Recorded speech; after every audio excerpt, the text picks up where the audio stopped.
Let's see here. Now, I got to figure this out because it's just a little bit different. Just a little bit different than what I'm used to seeing. Okay. Get over here, get over here, get over here. Get that closed. All right. Says we are live. Nope. Does not say we're live. Not yet. I'm live.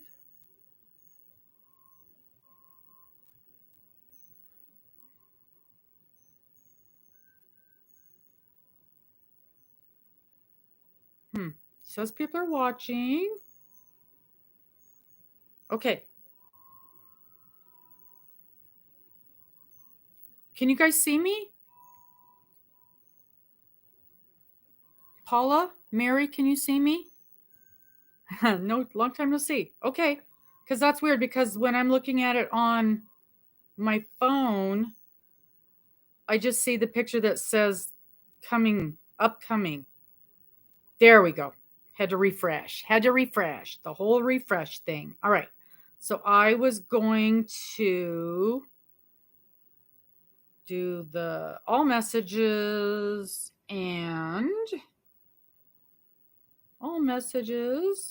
and give it a thumbs up. And I'm going to share it to my community page, create post so people know we're here. Hi, all. Come visit with us. Come visit with us. Post. There we go. Now people know we're here. Right? Now people know we're here.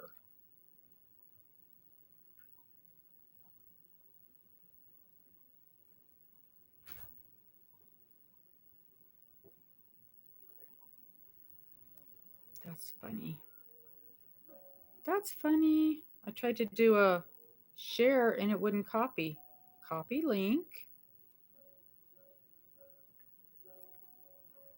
Paste. There we go. Now it pasted. Okay. All right. Now we told some people we are here. That's not what I want. I try to do so it's caught up and I end up sending it to a different video. Okay. Perfect. Hi. Boy, my hair. Good Lord. Putting the floor up. Oh, remodeling the hallway. Yeah, that's noisy, huh? But it's good. It's nice to see. It's nice to get stuff like that done.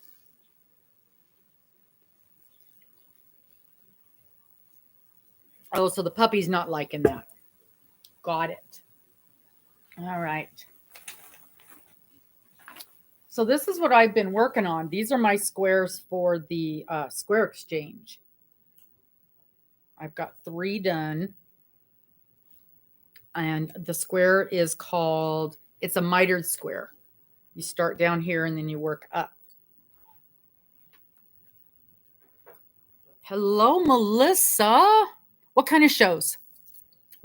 This is a show.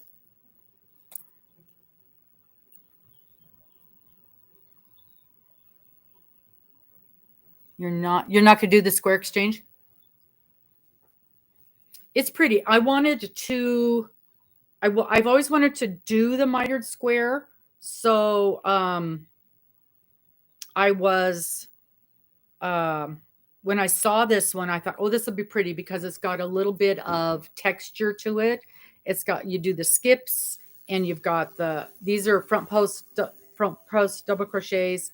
So, a little bit different. And I'm using mandala. So it's got that built-in color change. And I had two skeins of this mandala. And I think it's going to be exactly enough. Whoops, I'm going to lose my crochet hook. I think it's going to be exactly enough because I got 3 out of this already, and I'm sure there's enough to do 3 more. I think it's going to be, that's 6, 12. Yeah, that's 12, right? Can Robin count? No. So hopefully, and worst case, I've got more skeins of a different color, but they're still in like this realm. So worst case, I'll do mine in the other color. So, hang on. I can't read without, that is why I always bring this up on my phone. So because with my real glasses, I can't see the chat on my computer. It's the computer just doesn't work. So I look at my chat over here. So I have gotten my hand slapped from people for not paying attention to you guys, but I'm reading your comments over here. Okay, let me go back here. We'll start with saying hello, everybody. Not everybody knows that we just came from a different live. So let's do that first. Hello, everybody. We just ended the knit along, the anthology square, the anthology knit blanket square knit along live. And so what we're doing is we're ending that live, trying to keep it to the actual knit along. And then we're ending that, and then we're moving over here to kind of a sit and stitch type thing. So we can chit chat, because we just like to chit chat. And we were finding that was getting too long. So we're ending that, and then we're popping over here to just a chit chat live. So let's say hi, howdy to everybody. And I'll just take a moment and say hi to everybody who's here. So hi, Paula. Hi, Mary. Hello, Miss Cheryl. And we took a minute to give everybody a chance to grab a cuppa and something to work on. And hello, Miss Melissa and Miss Dawn. And who else is in here? That's about it. I thought I saw some. Okay, so Melissa asked craft shows.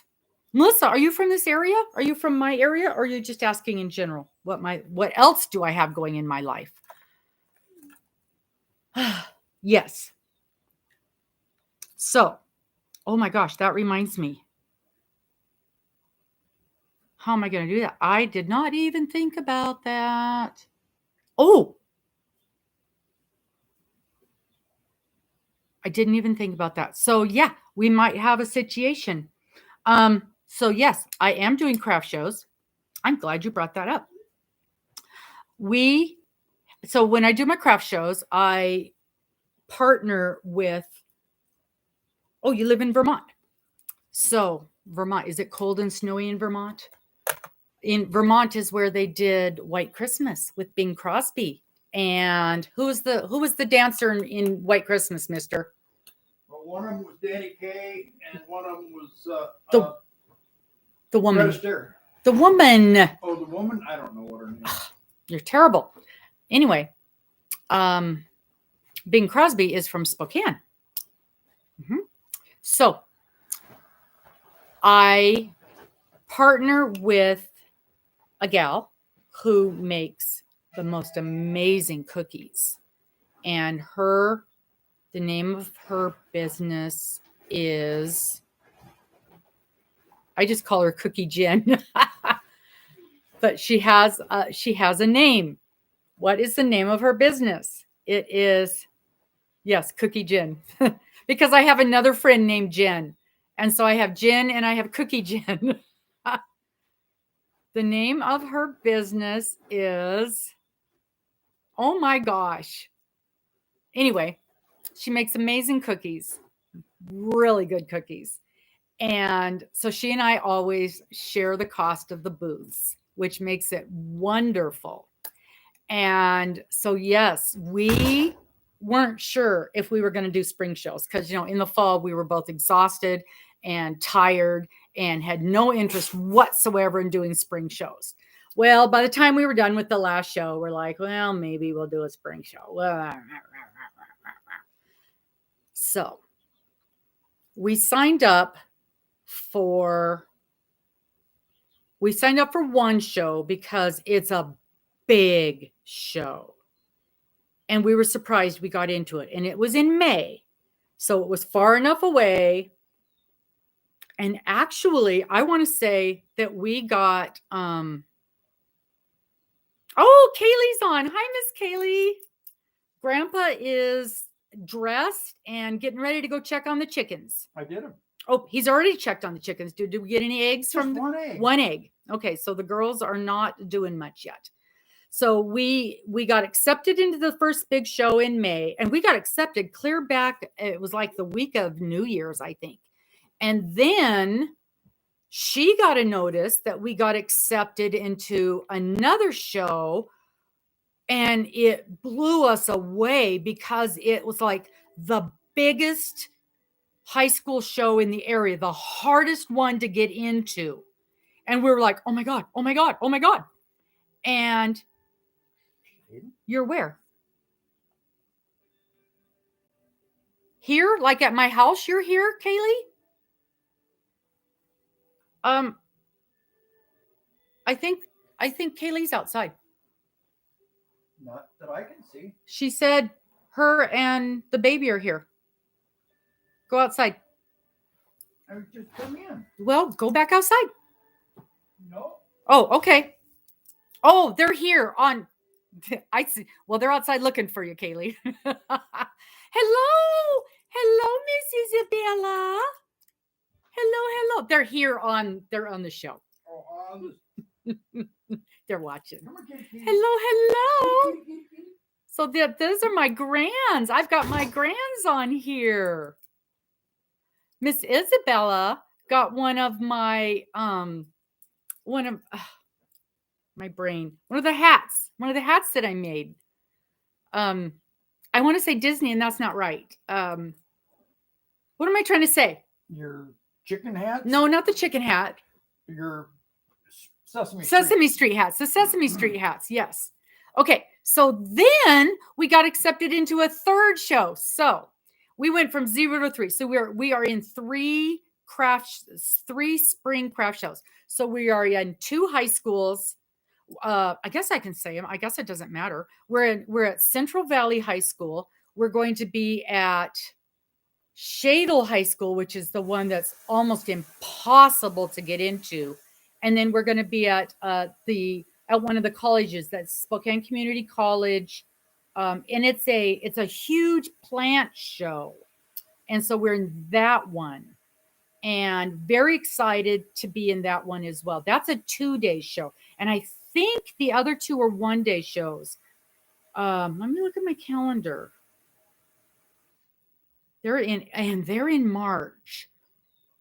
One is on a Saturday. I think the Shadle one is 2 days. I think it's on Saturday and Sunday. We might have a problem. We'll see. We'll play it by ear. We might be doing a remote live. Wouldn't be the first time we've done that. We could be doing a remote live for our knit along as I'm setting up for, well, the show, it'll already be set up. So that won't be bad. But the fun thing is we have totally changed our entire setup. And the hope is that Mr. won't have to come and set everything up because it wears him out. And so we're hoping that I can do this without hauling all the tables and as much of the equipment, and I can do the whole thing myself. And so I've ordered some stand-up racks, and we are transitioning 90% away from yarn stuff. There will be almost no crochet, which isn't it funny that we started out as a crochet thing with just a tiny little bit of other stuff. And now it's 90%. Nobody buys the crochet. There are too many crochet booths at these things. And what I have found is because we're a new booth, and because of where we always get set up in the back, by the time they get to us, they've already bought their chickens and their turtles and their pickles and whatever else they've bought. And so I'm not going to fight. I'm not going to fight the people that way underprice their stuff, the $5 hat lady and that stuff. I'm not going to undervalue my items, and I'm just not going to do that. So my booth is going to be earrings, which is what 70% of my sales are earrings, and the stickers, and the gibbets, which are those little doohickeys that people put in their Crocs. I never even had heard of them, and I bought some by accident last year. I thought they were the charms that I used to make my earrings out of, and I got these by accident, and I showed Cookie Jen. I'm like, what the heck is this? And she goes, oh, those are the little doohickeys that you pop into Crocs. I'd never heard of such a thing. And so we have, well, in the craft fair that I was at, you could only have handmade things. Well, we had a 1 weekend craft fair that I didn't have to only have handmade stuff. So I set those things out in a bowl and they were gone in minutes. And I'm like, well, apparently this is a thing. And the gibbets and the stickers keep the kiddos interested while mom is looking at the earrings. Ta-da. So at this point in time, I've got about 600 pairs of earrings, and I got more I need to make up. And I have special ordered. I'm having some specially made with a plant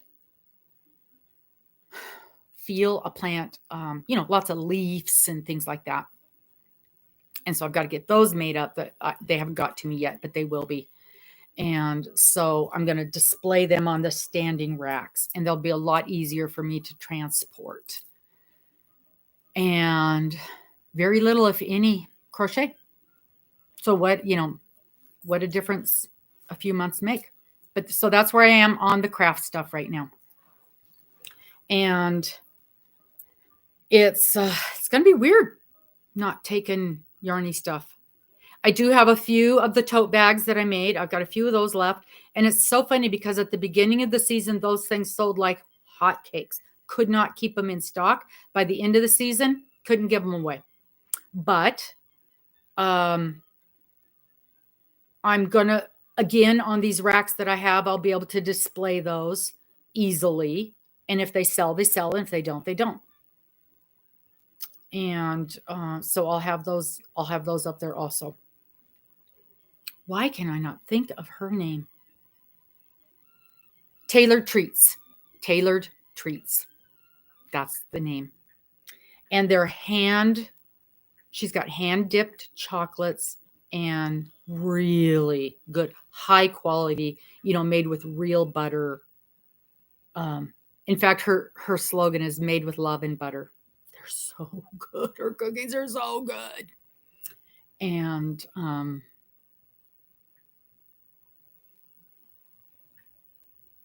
I'll tell you, having cookies in the booth draws people in.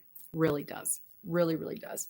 And then it's fun because with the earrings that I have, there's a lot of earrings. There's a lot of jewelry vendors at these events, but my earrings are different. And you guys have seen my earrings before. They're novelty earrings. As a for instance, and this is not one, but as a for instance, this would be the kind of earrings that I would have. Something like this, the little yarn balls.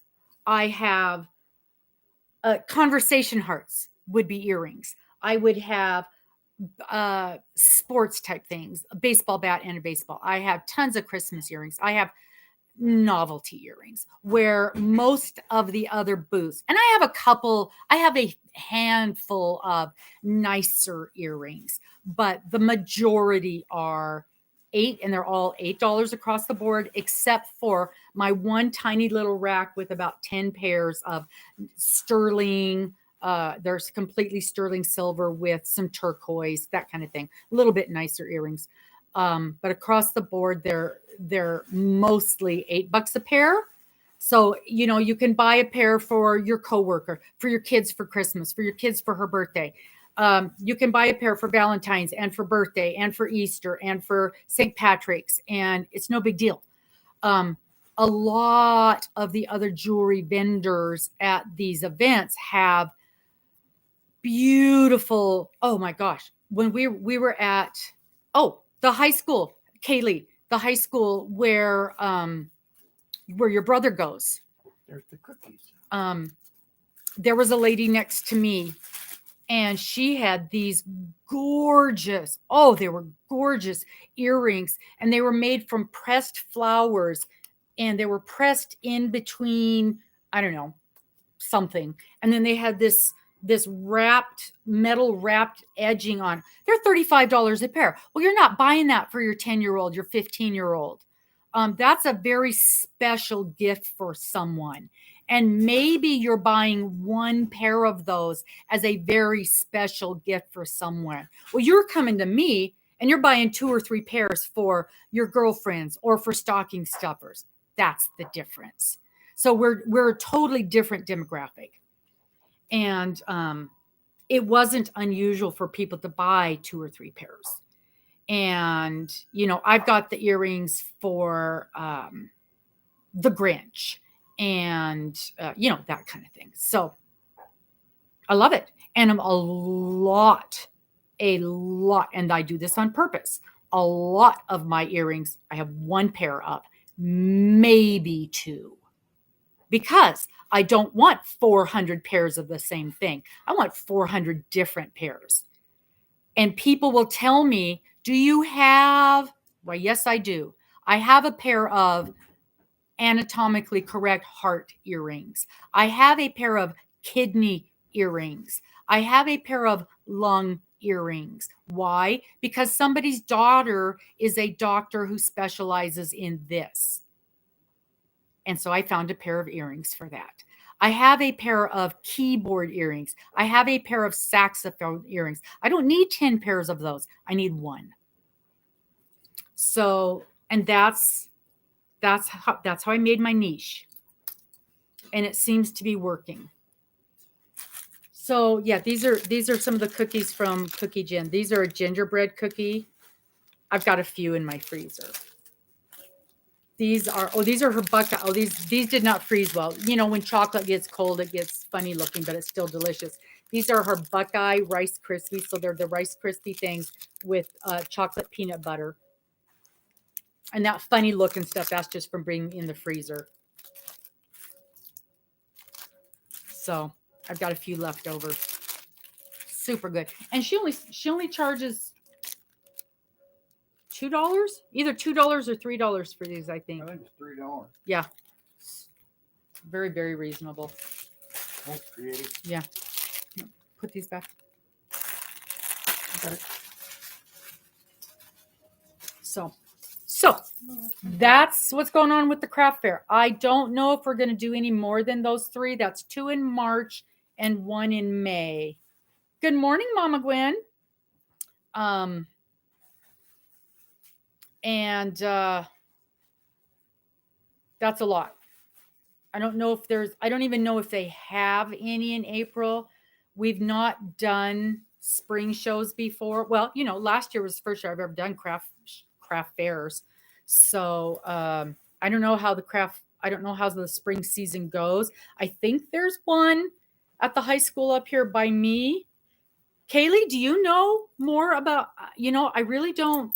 I've never really paid attention. Well, and I've been gone for so long. I really don't know anything about the spring craft fairs around here. Do more of the high schools out in the valley have them? Yeah. Cookie Gin lives right by me. Yes. And it's funny because her state license, the state license in Washington is very unusual if you don't have a storefront. She's got what they call a cottage license. So she works out of her kitchen. And let me tell you, her kitchen is beyond spotless. So she has a state license, but because of the type of license that she has, it's called a cottage license. She has to be present for all of her sales. So she can't put her cookies in stores or in, she has to be there to sell them. So she can sell them at craft fairs. She can sell them directly to people. She can't do mail order sales. Isn't that funny? She can sell them to me. I can mail them out to people, but she cannot mail them out to people because of the state license. It's really a funny, funny thing. So should you, and they mail beautifully, except in the summer. And she makes her hand dipped chocolates are Buckeyes, which is a round, it's a chocolate peanut butter. Oh my God, they're so good. They're so good. They're so good. And I've showed you guys her display. I think I've got a picture of her display. And if she leaves them on the counter too long and turns around, her kids eat them all. I don't know if I'll be able to find it quick enough, because I just actually ran across the picture of her display the other day, and I keep thinking, oh, I need to delete this because I'm cleaning out my pictures, and then I don't delete it. No, it's not in there. I'm not going to be able to find it. I've got too many pictures in here. But every now and again, when I'm trying to find something, I run across that picture. It might even be on my other phone. In fact, I think it is. I think it's on the other phone, because the other phone is the one where I do the recording most of the time, because its pictures are better. But so when I do my setup, There's your buddy. I will try to get some, because I'm sure oh, here we go. Nope, that's here's a picture of,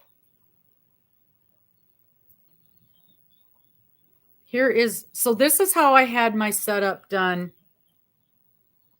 See all those little displays of my earrings and the yarn and stuff. And so instead of all those tables and everything, I'm going to have freestanding up and down rack.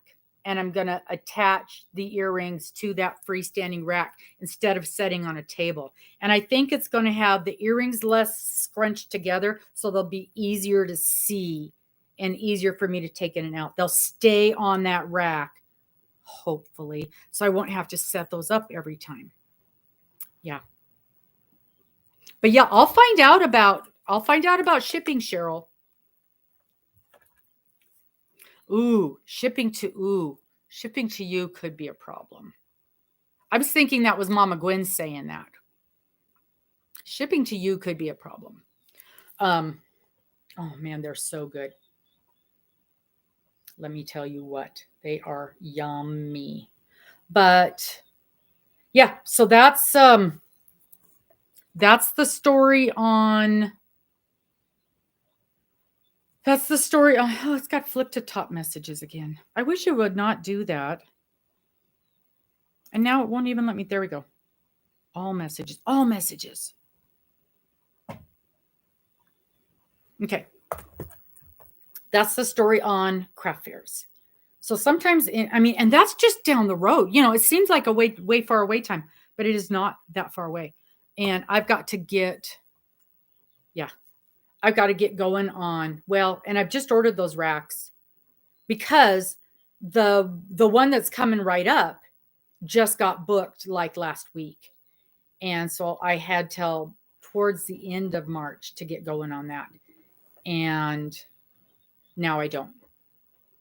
Now I only have really a couple of weeks. I think, what did I say? The 9th of March or something. So the rack should be here Monday. And I think Mr. has to put them together for me. And then I got to make sure that they fit in the back of my car. And when I ordered them, I made sure that they did. And then he's got to make me some sandbags to fit over the feet, because even though they're standing there, people will still trip over them. Because, people don't pay attention to anything. And yeah. So that's that. And then I got to take inventory, and I got to take all my earrings and put them on those cardboard earring holders, and then hook them to the thing. And hopefully they will stay on those racks during transfer. That's my plan. They'll stay on those big racks during transfer. and I won't have to spend 3 hours hanging earrings before every show. Because you guys have seen my frustration with that.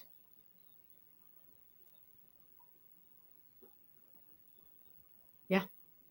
So that's the story on that. So Miss Kaylee, did you see my message about the Square Exchange? Are you going to play?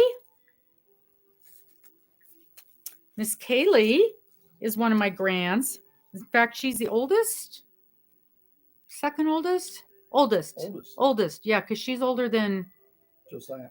Well, Connor, I was thinking. Her and Connor are pretty close. Yeah. But I think she's older than Connor by a year or so. And she crochets.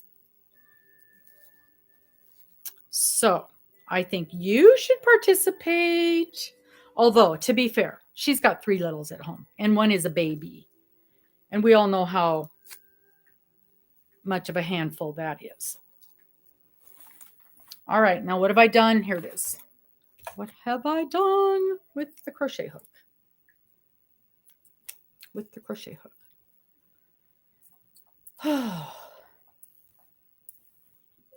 Always. So what's everybody working on? What is everybody working on? And where is Miss Dana? Oh, it's Sunday morning. She's probably at church. She's probably at church. In every scene. Or she might be doing her own life. That would be. I try not to overstep when she's doing her lives, but she does so many of them. She does one almost every single morning. Wouldn't that be funny? Nope, she's not doing one right now. Okay. Yeah, she doesn't usually do one on Sunday mornings. That's why I kind of landed on this. So you're working on your knit along square 5. Good job, Mary.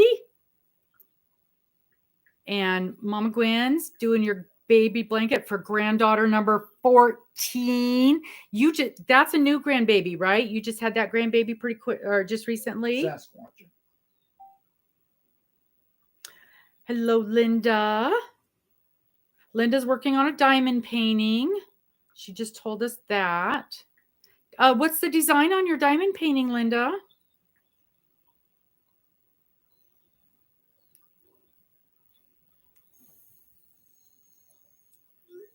And Cheryl, other than this very, very, very easy. That was number 13. Number 24 is due in May. Good Lord. Cheryl's working on replacement square for number 12. Oh, wow. Number 12 on my project or your project?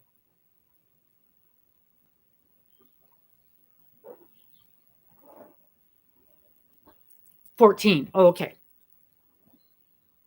I was going to say I didn't think you had 24, but far be it from me to try to remember what's going on in somebody else's life. I can barely remember my own life. We have 10 grands and 3 great grands. And Miss Kaylee, who's in here right now, has the 3 great grands for us. And you guys remember when I was struggling to make that knit baby blanket that I was really pushing to get done before that baby got here. It was for her baby. And I made that deadline. Barely, but I made it. I made it.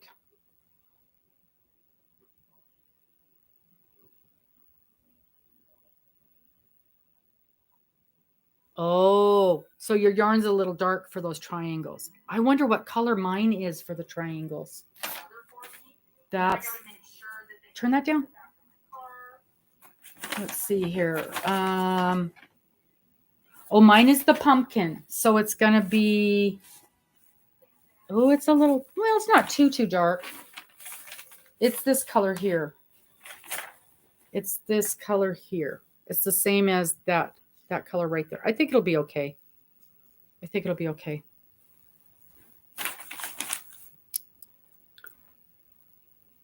So you said I need to connect with you, Cheryl. You said it's the count on that. See, that's the one I wish we had a chart for instead of a written pattern. See, now I'm getting too warm. I need to take this blanket off now. Kitty got the other one. I don't need one now. I'm warm enough. Finally. I'm just saying. Okay. I just need a little. I almost need that. She was outside. She needs the blanket. I almost need that little teeny tiny polar bear one for my. It's just my feet that get cold in the mornings. Whoops. Sorry. I hit my table. Too. Oh, I've got your slippers. Last year, Miss Morgan gave Mr. for Christmas some slippers. I am a slipper thief. I'm a coat thief and a slipper thief. And I don't think he got to wear them one day before I stole them. I wore them one time for about 5 minutes. And I have worn them every single day since then. They're a little big for me. They're about because, they're men's slippers. They're easily one size, if not 2 sizes too big. I love these slippers. They're deer foams. And you can tell they're big. They're men's slippers, but I like the bottom because you can go outside in the snow. They're men's large, men's 11, 12. I love these slippers. I need a pair of these slippers in my size. Miss Kaylee, if you get me in the hey, when are we going to do the Christmas draw? We need to do the Christmas draw. I love these slippers. I got Mr. Seth in the Christmas draw. Oh, Kaylee got me. And I could show you what I bought. I love what I got. We can leave Michael out of the Christmas draw. But I love these slippers. I wear them every day, all day long in the house. And then when I leave, I put my tinnies on and leave. But so he never got these slippers at all. At all. I wear them all the time. So no slippers for him. Okay. Yeah. And I'm trying to remember, yours is but isn't yours kind of a gold color, Cheryl? I just looked at it. Oh, if only I could see through these glasses. And these are my new glasses. Somebody said, maybe you need new glasses. Mm-hmm. These are the new glasses. Well, yeah, you've got gold. You really think there's none of, because that's almost exactly the same as my marigold color. That's almost the same color as this. Harry Potter might not think so. Yeah, these are definitely Harry Potter colors. It's gold. You think the pattern is too small. No,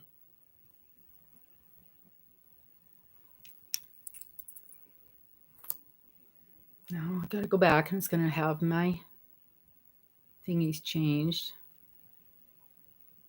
All messages. Okay, it didn't change it that time.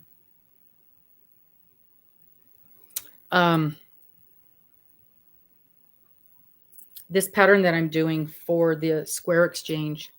Show of hands, how many people in here right now are going to or think they're going to participate in the square exchange? I'm just curious. I am, obviously. Of course, with Dana, do I have a choice? Any of her harebrained ideas, I'm automatically involved in. I know, I love this. I think this is the greatest idea. It was just getting me going on it was the problem. Oh, yours is DK. I think this is a DK. And I really like the way it's working up. I'm thinking when I do oh, no, that won't work. I was almost thinking just for a second, I could do your knit along in this mandala, but with the color changes, that's not going to work. I think I'm going to do yours in a DK.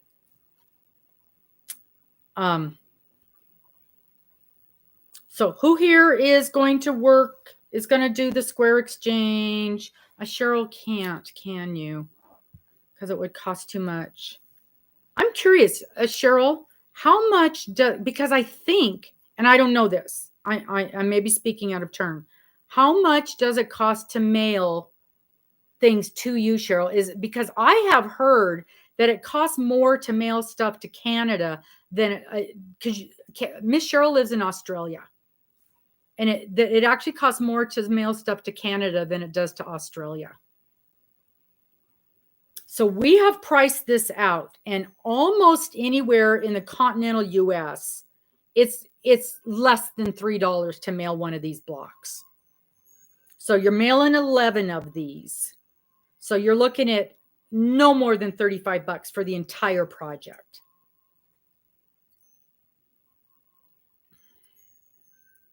See if I can do this without wrecking it.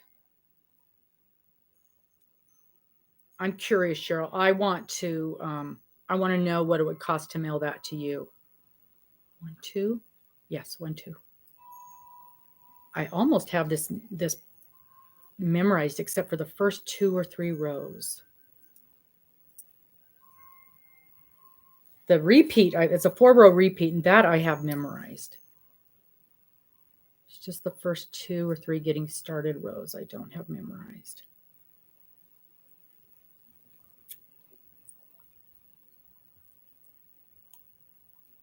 One.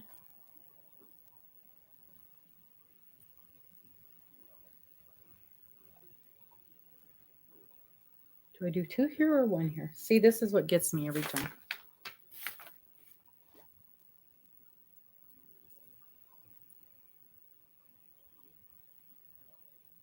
Who do we have in here?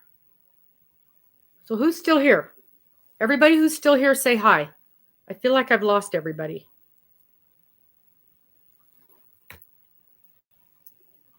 Miss Mary's here.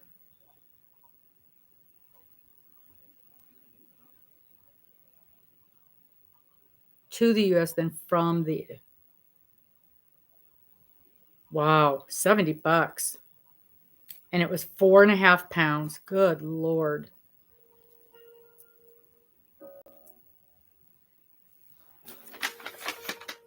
There's Miss Paula.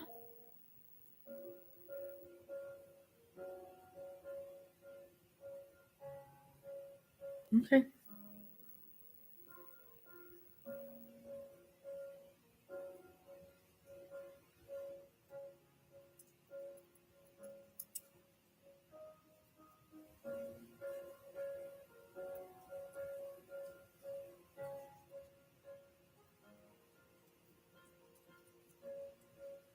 I have to look at something on my calendar because I have a birthday party this afternoon, and I can't remember what time it is. It might be noon, and it's way, way, way, way on the other side of town.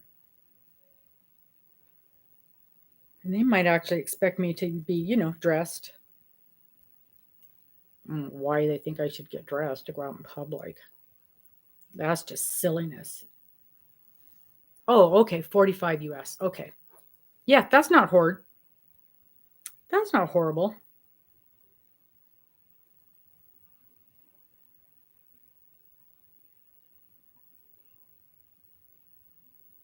Seth, are you still here? I have a question for you.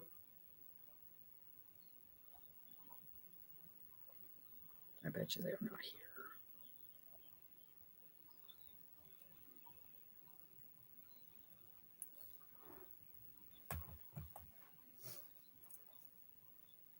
Hmm. 1, 2, 1, 2.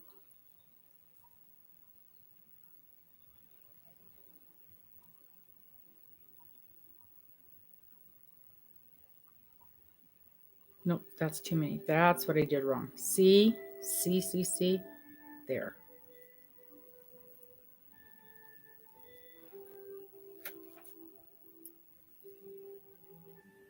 My yarn store has the Queensland yarns on sale this month, but I just I don't need yarn.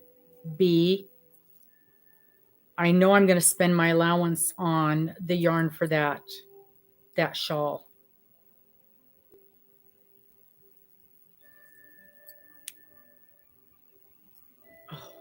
shoot. I already tightened it up. Now how am I going to fix that? I think I can untighten it because I didn't make it super tight. Ta-da! Miss Morgan has to work today, so she's still sleeping. Her mama came over last night and they sat and watched movies. That was fun. Hello, Miss Bridget. What are you working on besides your wedding gown? That thing is gorgeous. Gorgeous. Yeah. 100%. In fact, we were just talking, Dana and I were just talking about that with the block exchange. You know, obviously we can't tell people to make sure it's a wash and dryable yarn, but kind of suggesting that it be washable, machine washable. Granny Scare scarf and hat set. Miss Bridget, are you going to participate in the block exchange? The friendship block exchange? I know you've got your plate is full too. 1, 2. Okay, now have I mucked this up now? 1, 2, 1, 2. This first row is really tricky. 1, 2.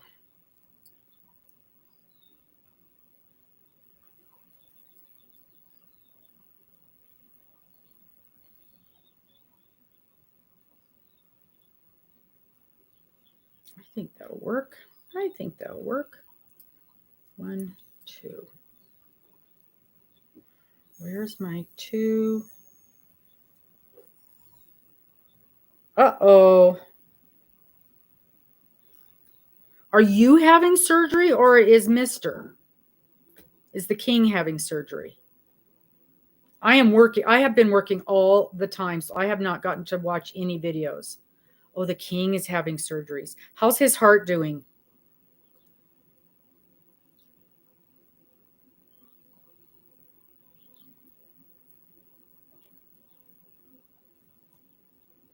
I think the last videos I watched were after he got home, and I've seen a few of your dyeing and spinning videos, and that's the most recent stuff I have seen.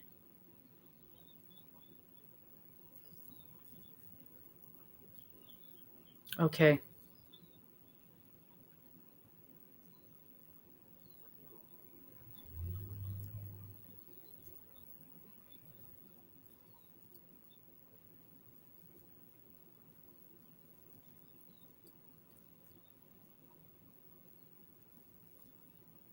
Yeah, I was just telling the ladies this morning in the knitting video that I've been working nonstop.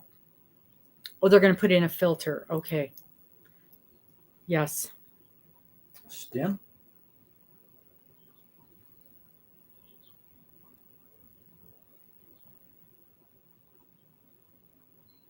1, 2, 1, 2, 1, and 2.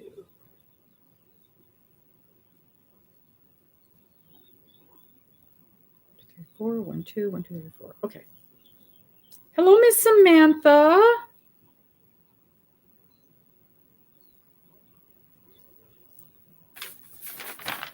Yeah, we will all be thinking of you and praying for you.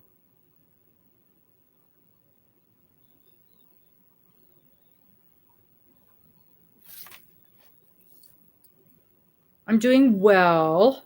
I am tired and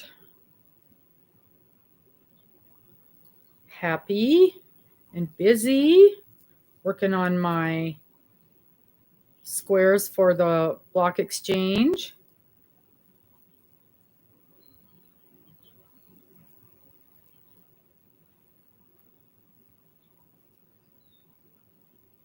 Well, Mrs. C's cottage. I don't know when that's on. So when we're done here,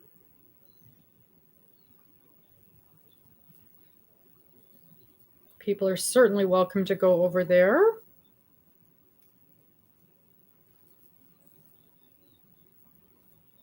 At the chemist's, is that what they call? See, here we call it the pharmacy.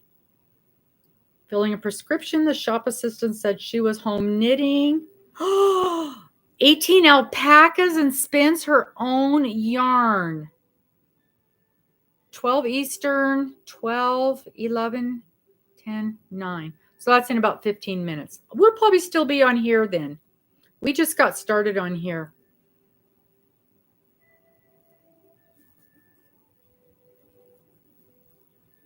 Oh, that's so funny. That's funny. Yeah. That's funny.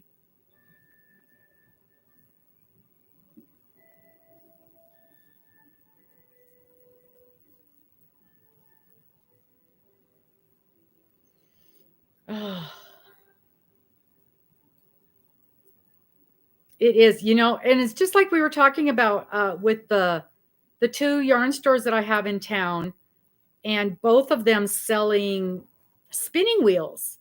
And you just wouldn't think that a town the size of ours could support 2 spinning wheel stores. I just don't see us having that many spinners and what's the other thing? Weavers. Miss Morgan wants a spinning wheel so bad, but they're so bloody expensive.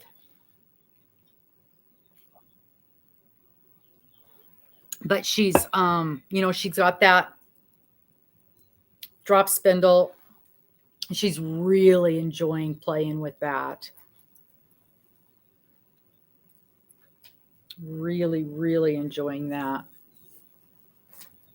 And I'm glad.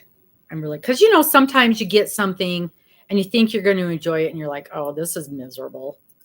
And someone suggested, it was Dana's Carrie suggested that she check into a guild, a spinning guild or a weaving guild around town, and that sometimes you can get used ones that way. And I know the store sells used ones, and that's probably a good way to get into one that is less expensive. Hey, Karen. Now, what is that? An e-spinner? I don't know what that is. I don't know anything about them. I'm trying not to know anything about them. She has one of those spinners. I think that's what it is, an e-spinner. No, hers is called a drop spinner, a drop spindle, or an electric spinner. I think that's what she really needs to end up with. I thought they were more expensive. Right, Mary? Yeah, I can't. Knit and crochet. And even moving to knitting was, a whole, even though I've always the knitting thing has been in my realm for decades. I hadn't touched it. I had not touched it for probably 30 years, 40 years. Gosh, how old is my niece? My niece. She's probably in her 30s. So, well, my cross stitch. I love my cross stitch. New Zealand. Oh, I bet that's something gorgeous.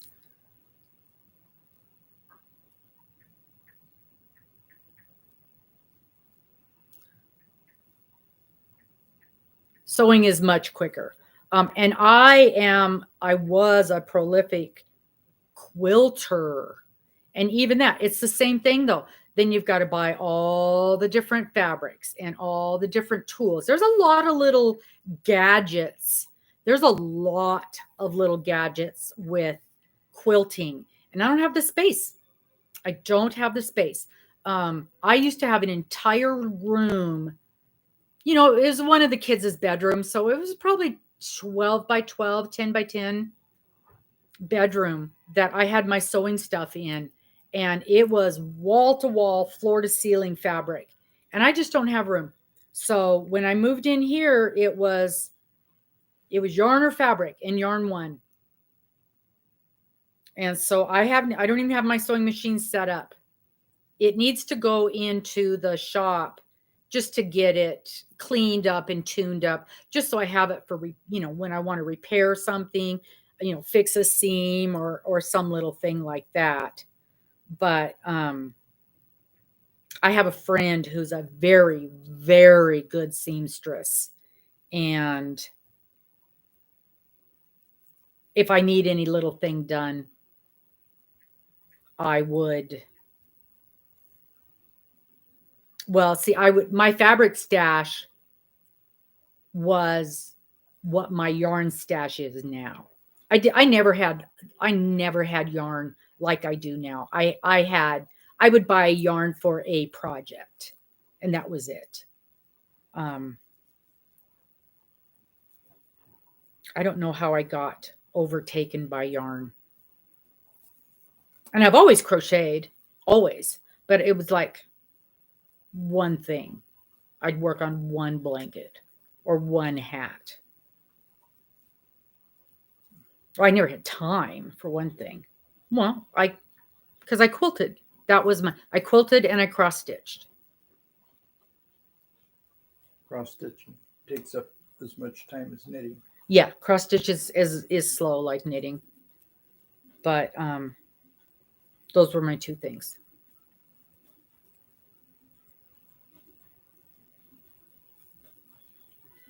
And I loved it, but there's no space here, and so I had to pick, and I chose yarn.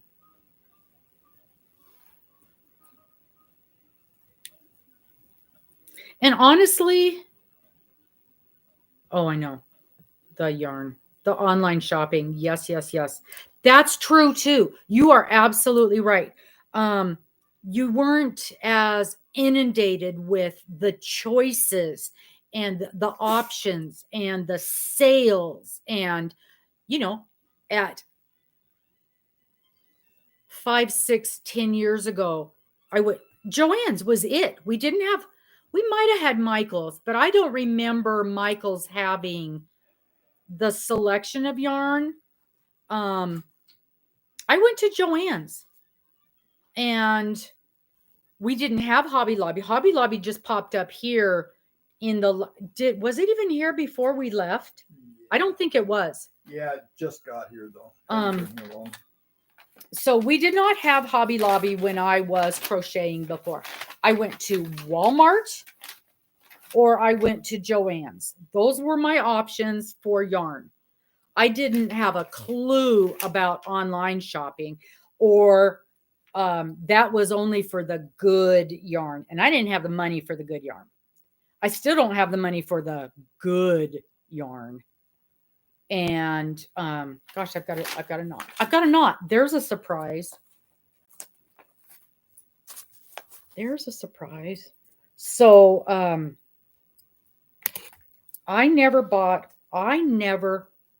yarn online until we were traveling in the motorhome. That's the first time I even knew it was such a thing. And you have a disorder. And I do not have a disorder. I'm a very good shopper, is what I am. And that's part of the disorder. And the sales. Oh my Lord. You guys know the sales that they offer online. They're unbelievable. Yeah. Yeah. And the sales and the options. Exactly, Bridget. No, I cannot start spinning because here's the thing. I know what's going to happen. I'm going to walk into the store, and I already see it at the store that I go to. You may have heard of it. Bridget. It is, it's called Paradise Fibers. And we were talking about it the other day, and several of the people on here buy from it. They're known throughout the whole country for their, what's it called? What's that stuff called that you use, Bridget? Is called not tuft. What's the raw the raw stuff that you use. What's that called? Roving. Yes. They have so this this store that I go to, my local yarn shop, used to be a factory. So there's 2 floors. And the first floor is like a regular yarn store, with all the regular yarn. And then you go upstairs, you go up this ramp because it used to be a factory. It's a ramp. And the whole second floor is for spinning. And the entire floor is full of roving. And that's where the spinning wheels and the weaving stuff, and they have got rows and rows and rows of roving in all different fibers and materials and colors. And it's phenomenal. I'm going to do a live there.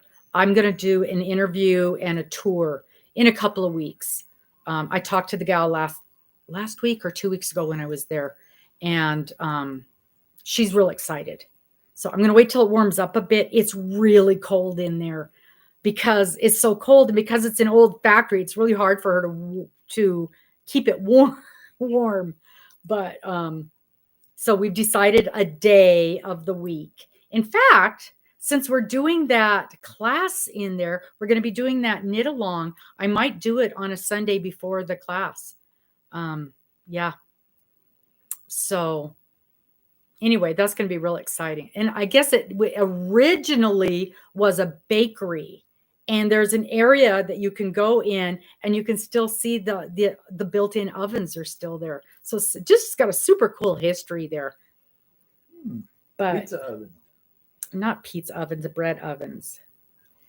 So super neat building. It's an old brick building. You wouldn't even know that's what it was. And the gal that runs it is really, really fun to talk to. And she's younger.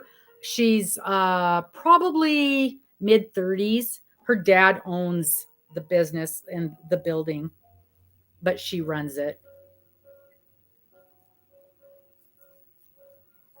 She carries a lot of, she carries all of the Cascade Yarns line, plus a lot of other stuff as well. She's got the Queensland that we were talking about, and she carries Malabringo, and she carries, oh my gosh, Noro, almost any brand. You know what I'm wondering about? What's the brand that comes from Ireland? What's that one brand we were talking about last week that comes from Ireland? Does anybody remember the name of that one?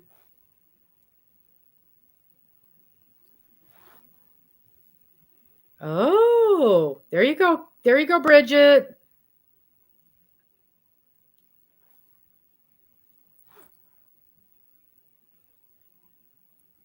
Oh, the North Carolina Fiber Fest. Yeah. There's some fabulous fiber festivals.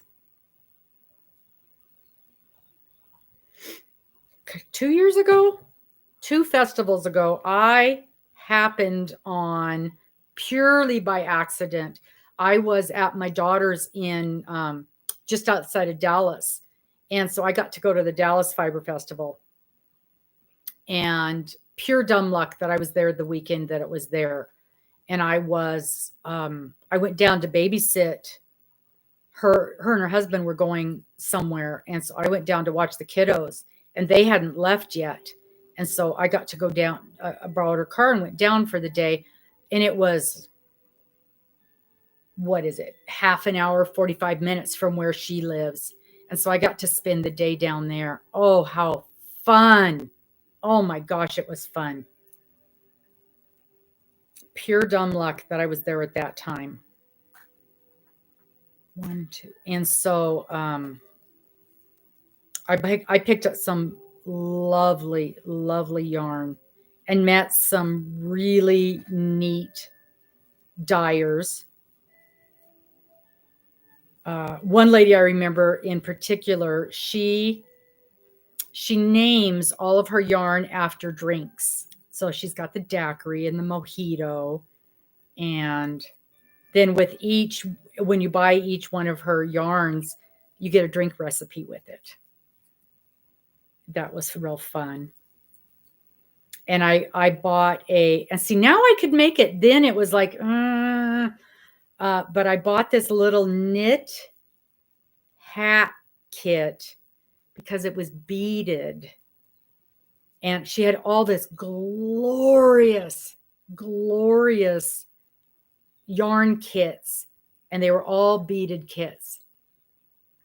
Really intricate stuff. But she had this pretty simple beaded hat kit that I picked up. And the yarn was stunning. But it was pretty simple. I did not buy a lot. I bought a few stitch markers, and I bought the one skein of yarn from the lady, and I bought the hat kit. And then there was another lady that I remember, AJ from oh my gosh, what's her name? You guys know her. She's on here a lot. I've got her card right here. AJ's Personal Touch. She was a pattern tester for this gal, and she's really fun. She's very vivacious. I can see her. And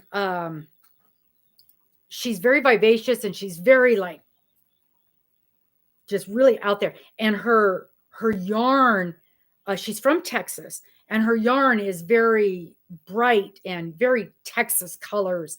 And I didn't realize that she was from Texas. And I turned the corner, and there she was. And I got there, and there was the item that AJ had test knit for her, or test crocheted for her. And it was hanging up, and I'm like, oh, there's AJ's thing. And so I got to talk to her for a few minutes, and that was really fun. But I met some really, really fun people down there for that show. So those fiber festivals, they can be overwhelming because they're huge. They are big. But I was surprised. It was not. I thought it was going to be super expensive to get into it. It was like $15. It was either $15 or $20 to get in, and that was all day long. So it was very reasonable to get into it. And I've got a project bag from there right there, and I don't think I paid. It was less than $20 for the project bag, and it had all kinds of little goodies in it, tape measure and things like that in there. So that was fun. And they had classes that you could join. Most of them were sold out because, I think it was a weekend thing, and I only paid for one day because, I could only go the one day. But, and a lot of the classes were $40, $50, $60. And of course, I wasn't interested in that, didn't have the time to do that. So, but yeah, lots of fun. If you ever get a chance to do one of those fiber festivals, they are a lot of fun. So you're doing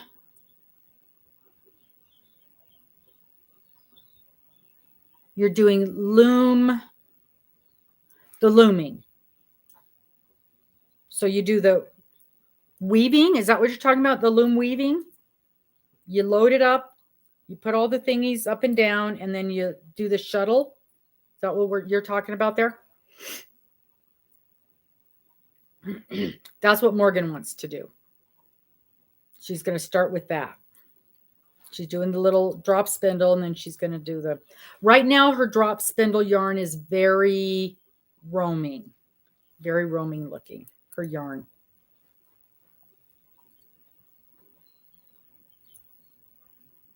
That's what she needs. It's an Indian spin wheel. Make Indian cloth.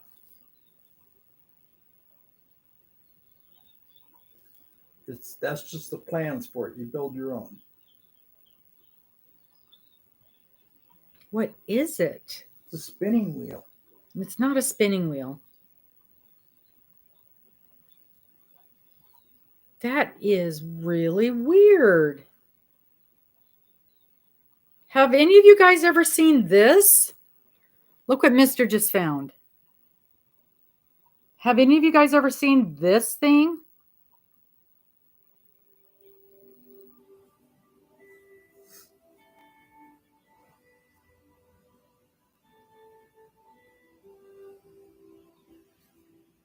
Yeah, that's what he said. It's a kind of a spinning wheel. This is just to buy the plans to make it. Yeah, homemade spinning wheel. Why would you? He could make this. He's a very good woodworker. Art yarn. So it's not going to make the fine yarn like you guys are making with your spinning wheel, No. right? Indian blankets. Oh. This is really, really rustic looking yarn. Yeah, Indian blankets. Huh. Well, that yarn isn't too, I don't know. Oh, I don't like that.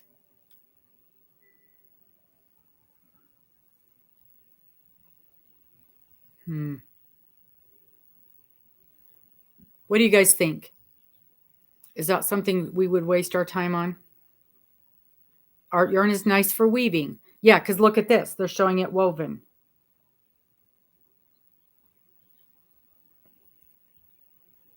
It's only $15 for the plans.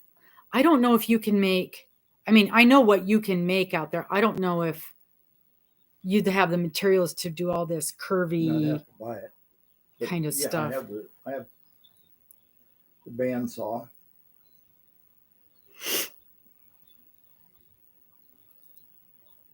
Really? Huh.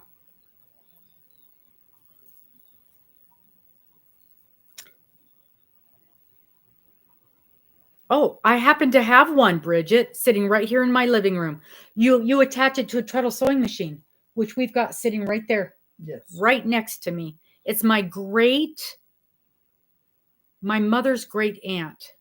So it's my great aunt's sewing machine. It's sitting right there. And I would love to put it to use for something. And that's what they use to spin it with, is the treadle. I'll be sniggered. Uh-huh. And it just spins. Well, you'll have to show that to her and see if that's something she might be interested in. And if you think you can make it. In fact, I'd have her help me make it. Oh, she would love that. Yeah. I can see maybe $100 worth of material in it. Wood. I see a project in your future. Maybe $200 worth. Because it all has to be hardwood. Mm-hmm.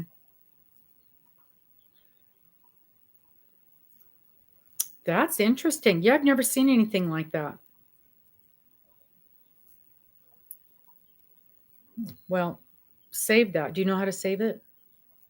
No. So that you can find it again? Let me bring it here. Is that Etsy? How did you find that? Etsy. It's on Etsy. It's on Etsy. Okay, you don't have an Etsy account. Let me find it and I'll save it in my Etsy account. Okay. And then later on, if she decides you guys want to buy it, I don't want gift mode. How do I get out of gift mode? Good Lord. I don't know. I don't like this new gift mode thing in Etsy. Do you guys like that?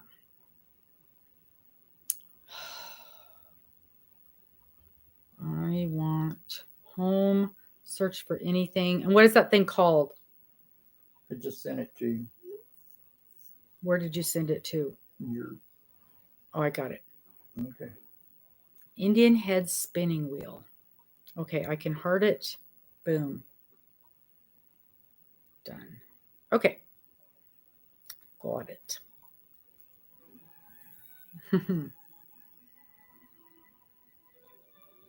Okay.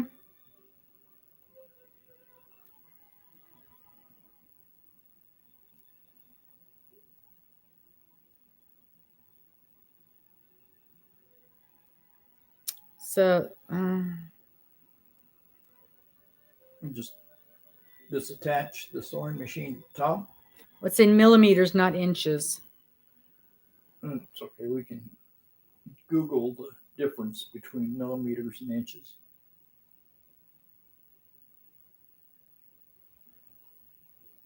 Lots of diagrams and pictures. Very thorough. It would be best if I had a wood lathe, but I don't. So Very perfect for an engineer. Way too complicated for a layperson. see, there it is. They're operating. Oh, yeah, I saw that. Okay. Not impressed with the story and list of drawings. There are no drawings. There they are. Wasted a lot of ink printing this.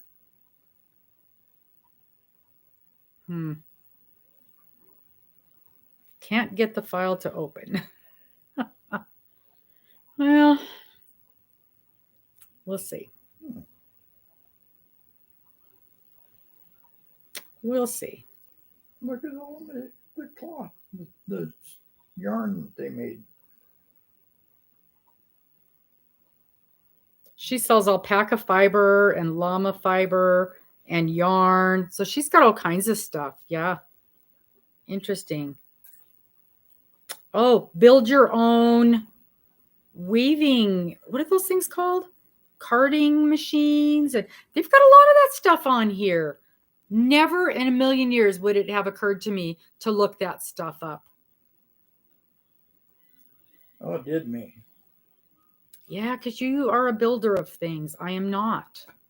I am a user of things. She says there's all kinds of make-it-yourself spinning wheel plans. Yep, that would be good. That's interesting. So you guys will have to dig through there and look for plans and read the. We don't have a 3D printer. We don't have access to a 3D printer. And I'm not buying one. Although it'd probably be cheaper to buy one of those than it would be to buy a spinning wheel. But, I think something like that, you're going to want real wood and good wood. And wouldn't you, Bridget? Isn't that something? I don't know. I don't know enough about it.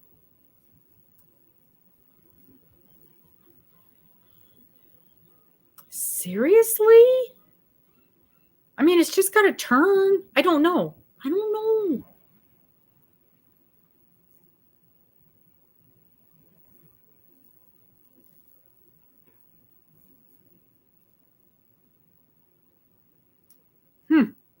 How well does it work, Bridget?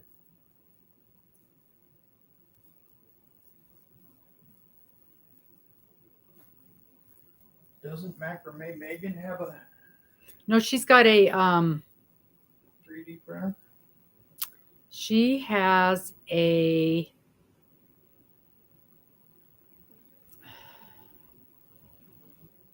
it just does little pieces. I can't remember what it's called. Forge. Glow Forge. Karen, try and see if it'll let you do it. If it won't, I'll give you a blue dress and then you should be able to.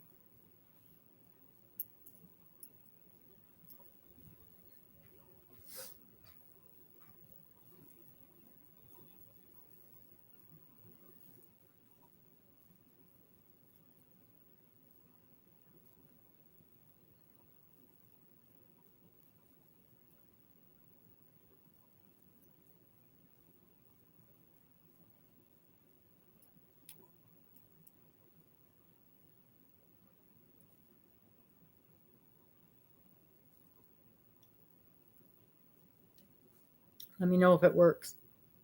Okay, now did I do that right? Nope, I did not. Now I have to tear out a wheel or a row. Wow. Dreaming Robots. Okay, I will.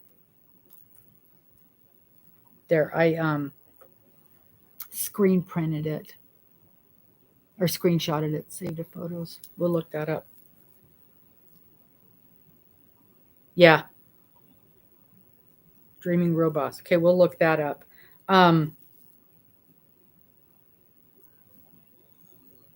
Bridget, do you know the name? Oh, do you know the name of her?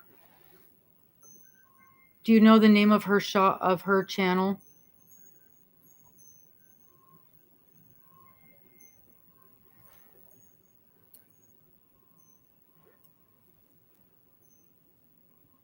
Hook that yarn. Oh, thank you. Thank you, Mary.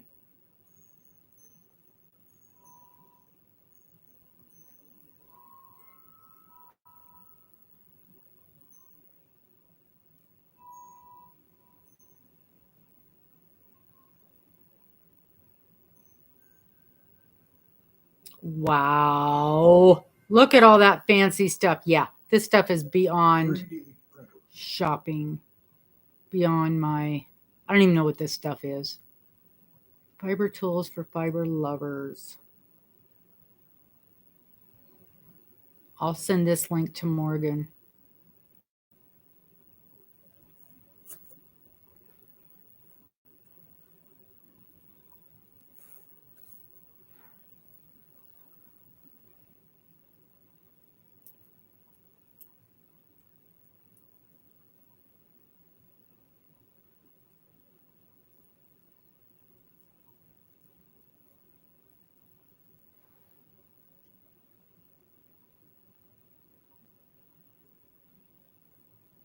Oh, I'm subscribed to her. I thought that name looked familiar.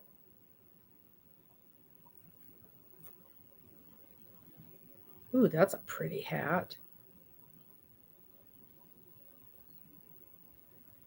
Spinning knit. Why am I subscribed to her? We must have talked about something else that she did.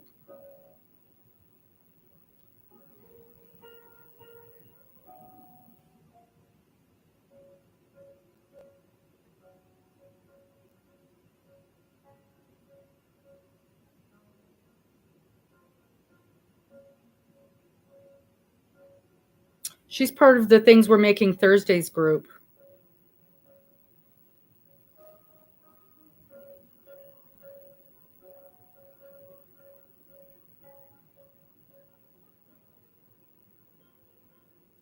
Spinning. Here we go. My spinning journey.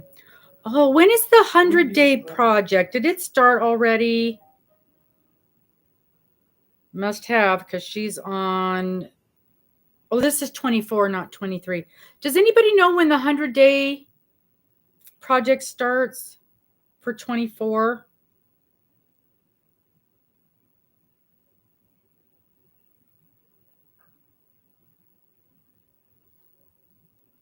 I always get into that stuff when it's, half done.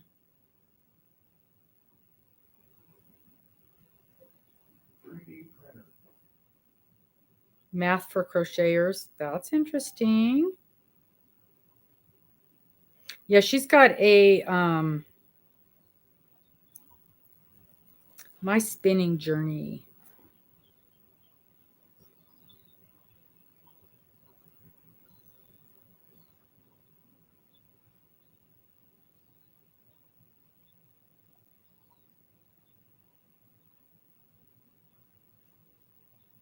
Okay. So if I just play one of her things, I'll be able to go back and look at it. That's usually what I do when I want to look at someone. I just play one of their videos and then I can go back and find it.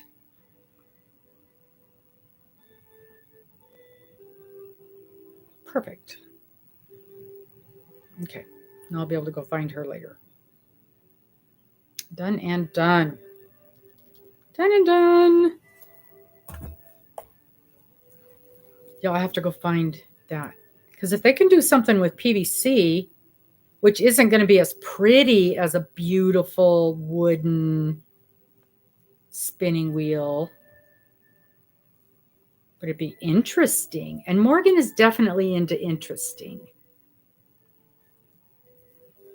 Absolutely. Absolutely.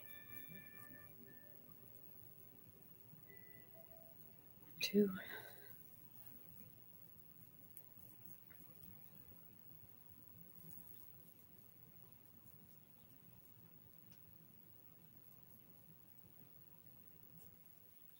THN. I'm sure that stands for something that I should know. I don't know all the things. Thank you, Mary.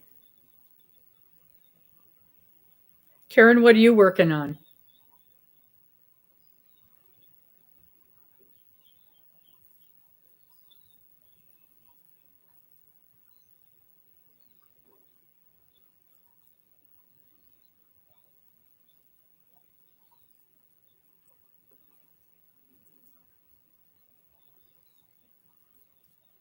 I am also working on my taxes. That's delightful.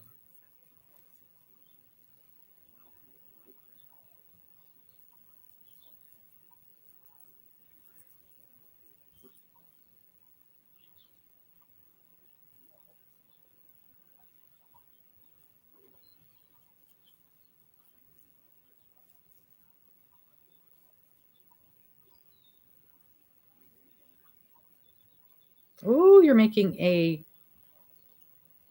cardigan.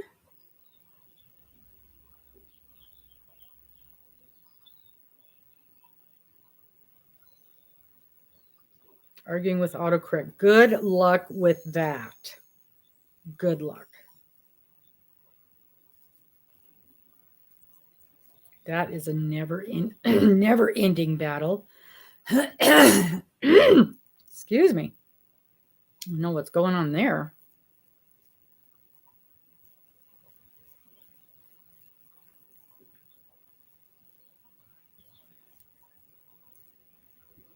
Mm. Why did you decide to frog it?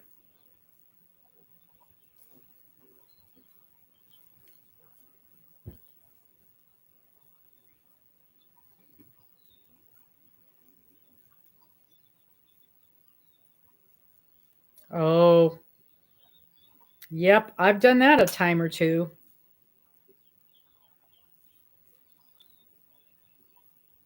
Yes, I have.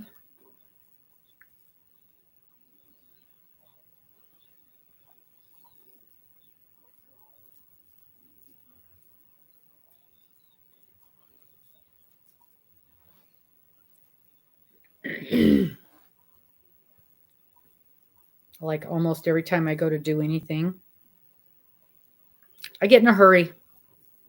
I get in a hurry and I don't pay close enough attention.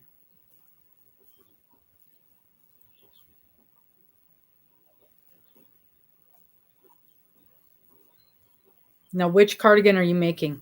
You're making one a bag of days, aren't you?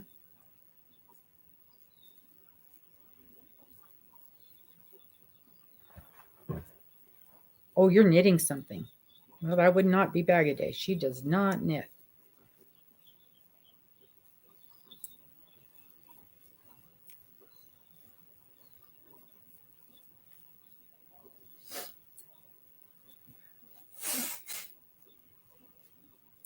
I should show you the knit tank top that I found the pattern for that I fell in love with.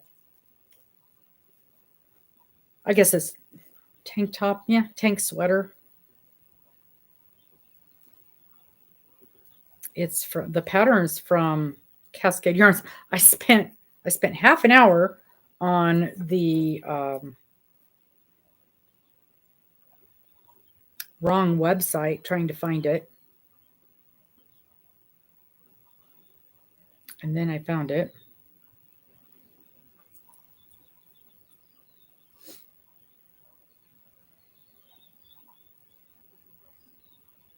Let's see. What's that thing called? Dropbox. It's in my I saved it to my Dropbox, I think.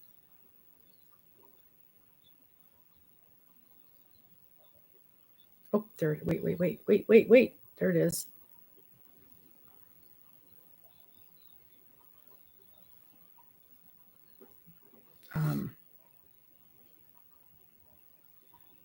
It's from Universal Yarn. And I was looking totally in the wrong place for it. And I'm like, why can't I find this? Isn't that pretty? And I don't know why I'm so drawn to that. It's so very simple.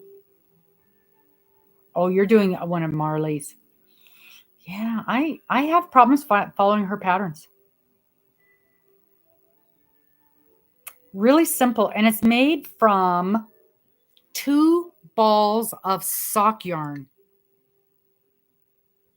It's made from 2 balls of Universal Yarns Bamboo Pop sock yarn. I'm thinking I have a bunch of minis. I have a bunch. The pickle jar from, who is it that does the pickle jar? Who does the pickle jar? You guys know what I'm talking about.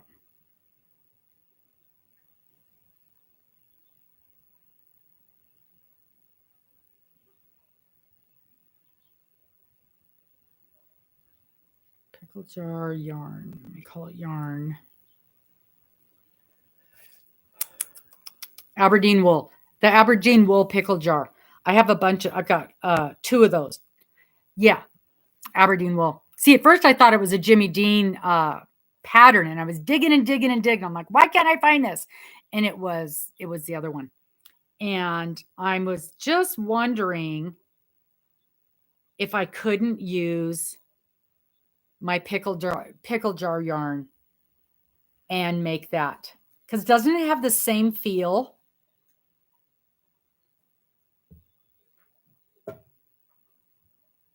I think it has the same feel. And just grab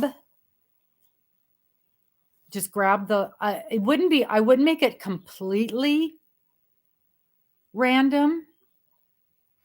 I think I would choose some lights and some darks, lights and darks, lights and darks, because this is kind of light, dark, light, dark. It's 2 weight. Oh, so it might be too heavy for this. I thought those were 1 weight. All along, I thought those were 1 weight. That's what I get for. I don't think it would matter. I would just have to watch my gauge. Let me think a minute. Okay, so Miss Cheryl, would I just adjust how much I cast on? Oh, 2 is considered. Yeah, just do a swatch.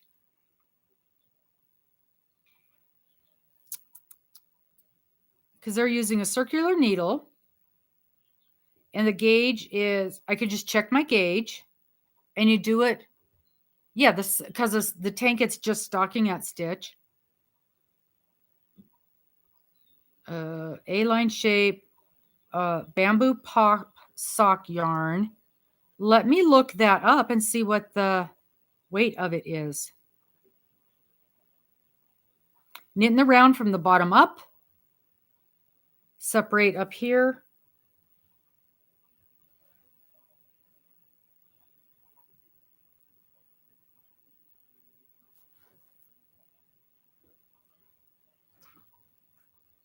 And I would make a ball.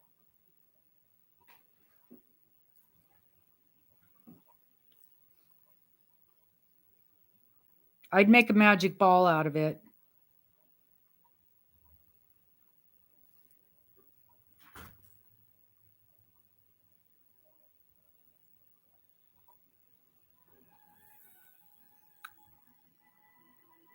What did I say that's called?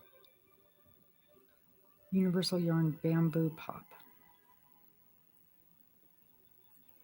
Universal Yarn Bamboo Pop.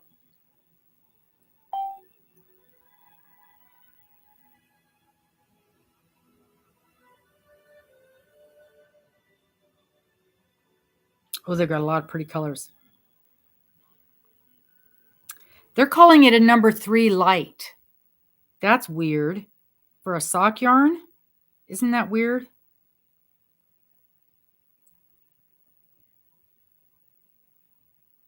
Bamboo puck. Okay, these are solids. No, I lied. They're calling it a number 1 superfine, which is what it should be. 100 grams is 492 yards. Yeah, maybe those won't work. Do a gauge swap, compare your number of stitches to the pattern and adjust. Very soft wool yarn. It's 30%, 37% cotton, 55% bamboo. So it's going to be really lightweight and breathable. And this, so I hear what you're saying. The pickle jar yarn might be too heavy of a yarn.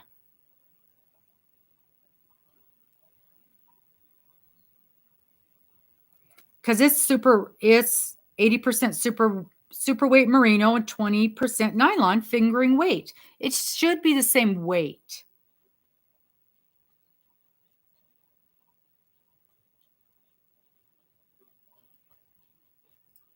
Because it's an 80-20.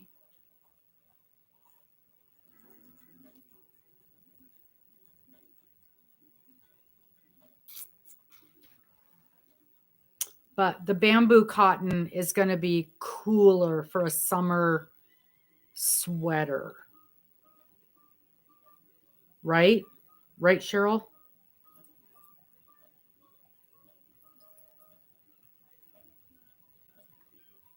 I was just thinking it would be a good way to use up those minis.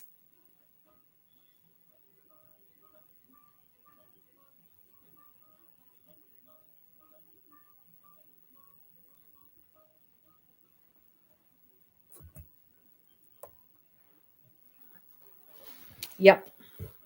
You're right, Karen. I didn't think about that. I can't reach it right now. It's underneath this. The box is underneath this. I can't get to it right now. I have felt it. Or is it over there? It might be over there. Hold on. Let me see if I can get to it. Hold on 1 second. Oh, it's right here. I've got some right here.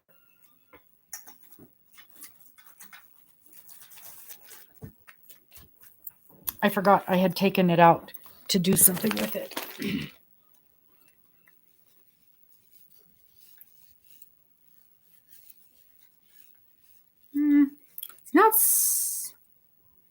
It's not super soft. I mean, it doesn't feel like silk or anything, but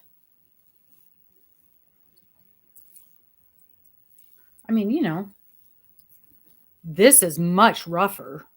The merino, what the heck is it? The mandala is much rougher.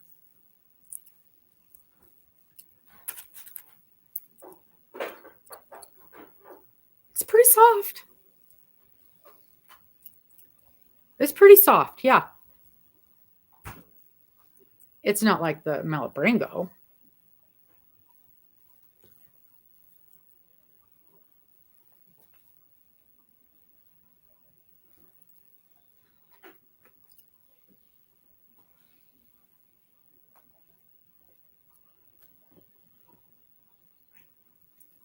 Isn't that a pretty color?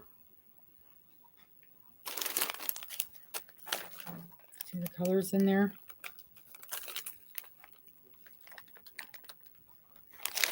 Oh, I don't know now. Gosh, I'm wishing I had a whole ball in this color. I would love a whole sweater in that color. It'd be so pretty.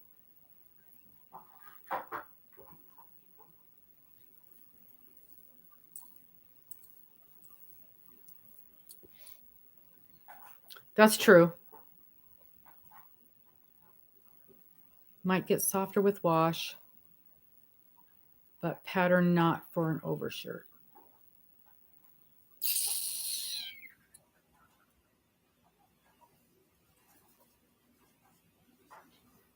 I don't know how to do this. I don't know how to do this. I'm just playing. I know there's a way. People do it. I don't know how. There's a way to flip it. I got it too. I think I've got it too twisty. I got it too twisty. Yeah, that one's super pretty. Oh, there. Oh, see, I doed it. I doed it. Do I pass? Do I pass the test? I'm not even a pink person, and I love that.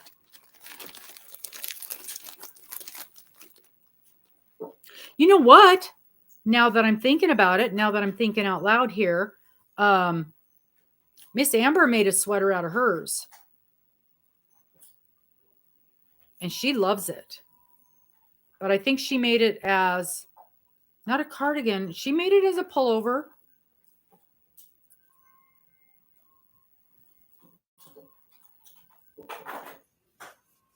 Well, but it would be short sleeved, and I could never wear that in the winter.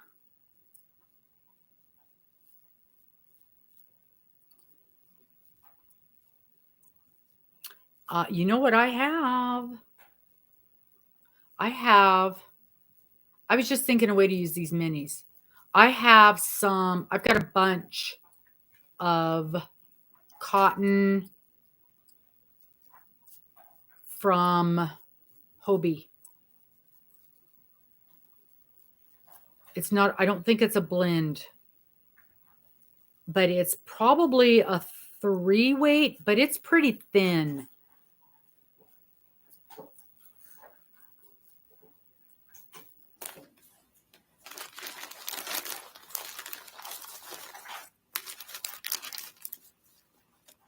Let me see. I'm just loving these colors. Ooh, look at this green. Look at that one. So pretty. Oh, oh, oh, oh, oh, oh, oh.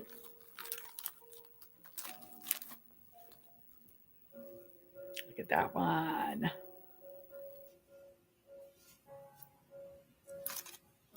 You know what else I can do? I can take one of these with me to the yarn store and ask her opinion too. And see what she thinks. This is the one I started working on my project with. So it's coming apart pretty good.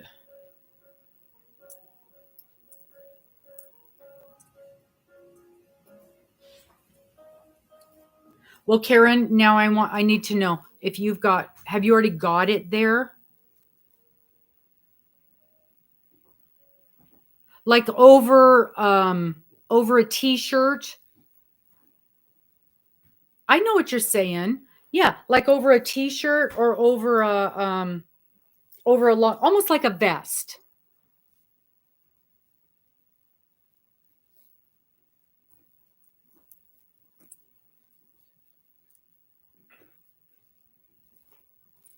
Okay, Karen, so now I want your opinion. I want to know when you feel yours, see what you think. It's funny because reading the description, this is what I would think of as a sock yarn, and it looks way thicker to what I would think of as sock yarn.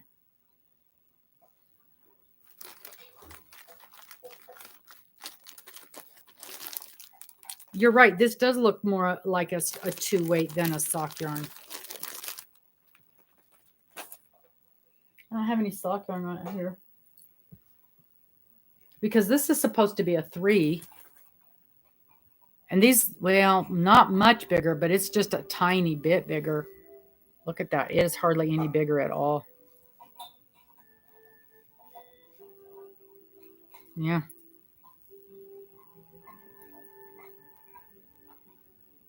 Mm-hmm.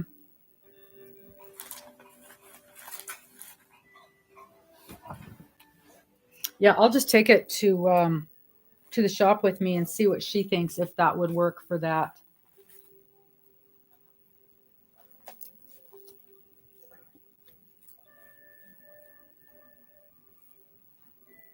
All right, where's my project? Where's my project? See that Yeah, do WPI. And I have one of those. And I actually just ran into it the other day, but now I can't remember. It might be right over there. It's either there or in my bedroom.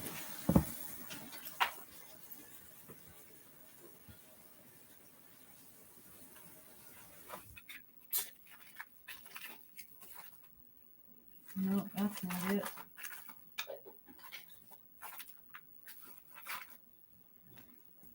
I don't know where my little tool is.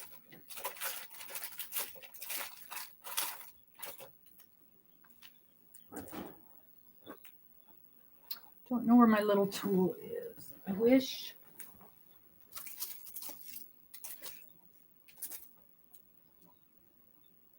I got my knitting ruler, but not my WPI tool. Right here. I think it's in my bedroom. I've got a drawer in there with a lot of those little things, and I think it's in there. And I don't have a ruler out here.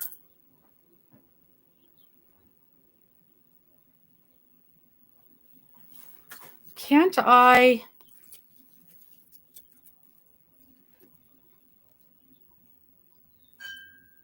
Yeah, especially, yeah.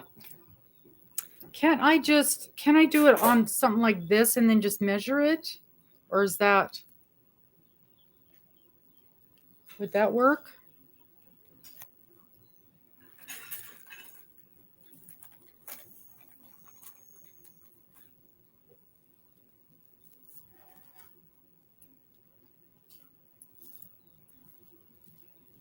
I don't know how accurate. See, I never know when I do the WPI.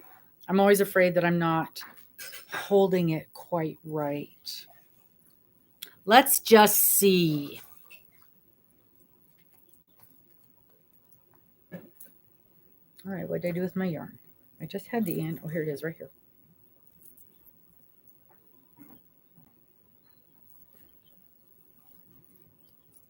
Okay.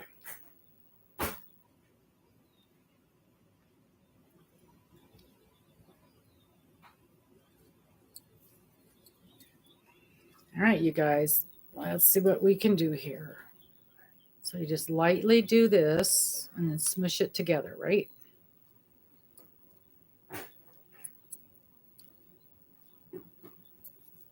Well, this isn't smooth, so it's not going to smush.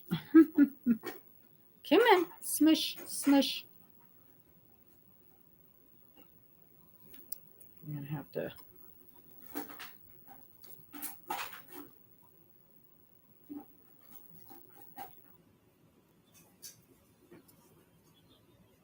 Yeah, it would be easier on a ruler, but of course I don't have a ruler. Oh, just use a pencil? Oh, I do have a ruler.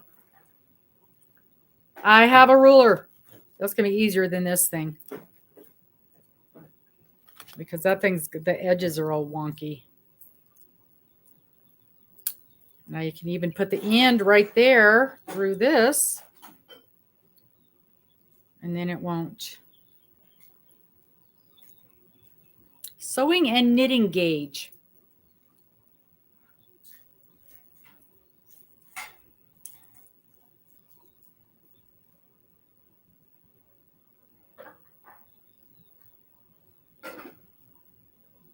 Okay, there's my 4. Where's my 4? Right there.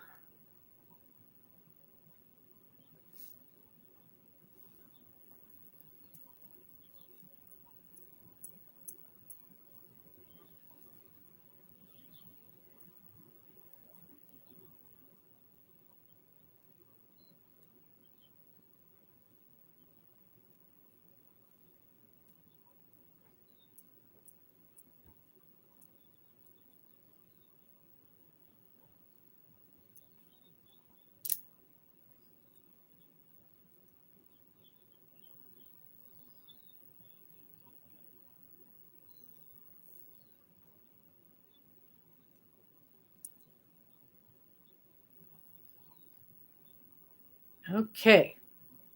So we've got 2, 4, 6, 8, 10, 12, 13, 14, 15, 16, 17, 18, 19, 20, 21.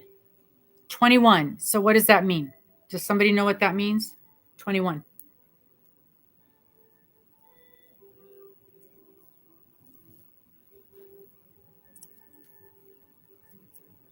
I'm sure there's a chart somewhere.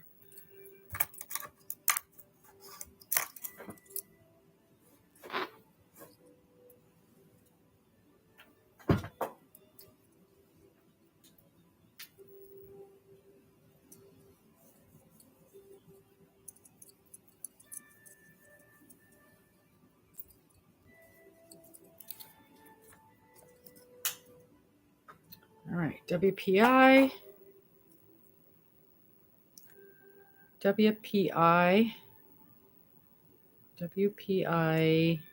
chart. Oh, reps print. Here we go. According to the Craft Yarn Council, 21, 14 to 30 is considered super fine. A number one. This is considered a number one. And it is right smack in the middle. Weird, huh? So this is exactly the same as that sock yarn. So it should work out the same. The only difference is going to be, like you were saying, that's a bamboo and this is a wool. So I think it's going to be hot. Yeah. So I think you were right. I think I need a different yarn to make that sweater because I want it to be a summer sweater. But I think that cotton that I have in the other room. Nope. I think you're right, Karen. I would never, ever in a million years had said that was a super fine. And 12 to 18 is a fine. So I think it's right, right there on the edge, which is a number two. A number two is a fine. And, who knows, with my wraps. So a fine is right in there. 18, 21. So number two is right in there.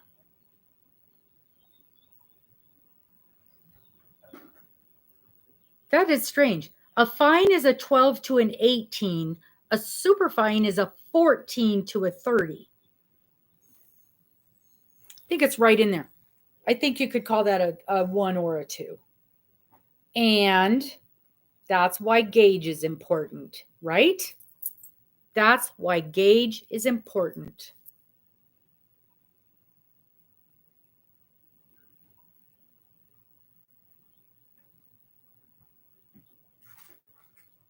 And just like a light is 11 to 15 and a fine is a 12 to 18.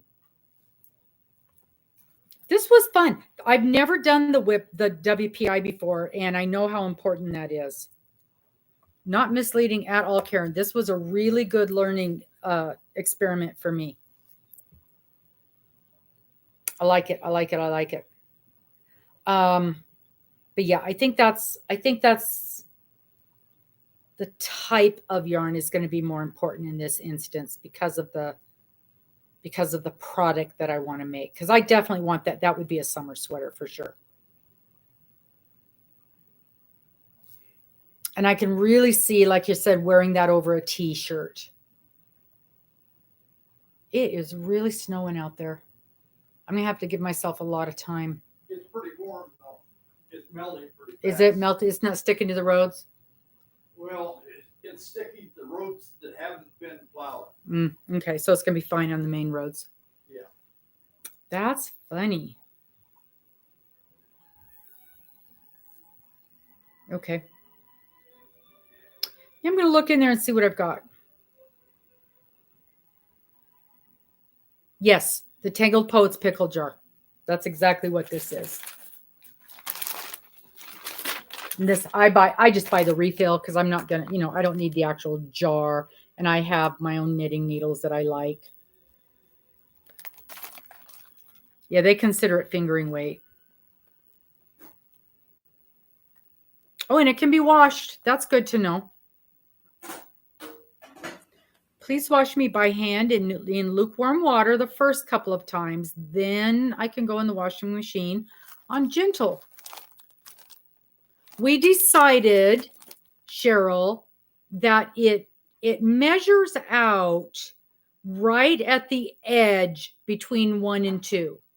It can go it's funny because 1 and 2 is a crossover weight, and it's at the top edge of 1 and the bottom edge of 2.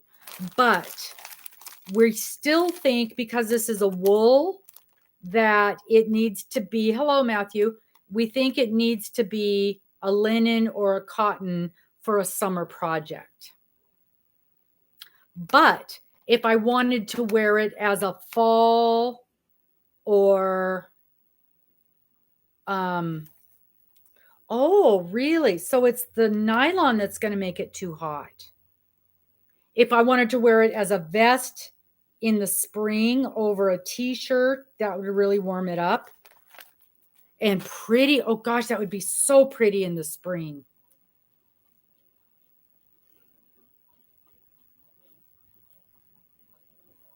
Now, here's something else to take into consideration.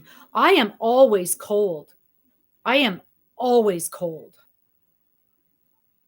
And it's pretty rare that I am wearing a summer outfit, a summer top. I usually have sleeves on when everybody else is wearing sleeveless.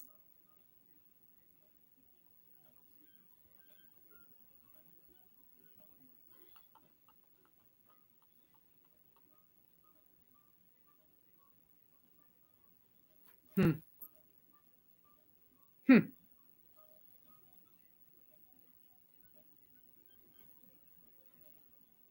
I wonder if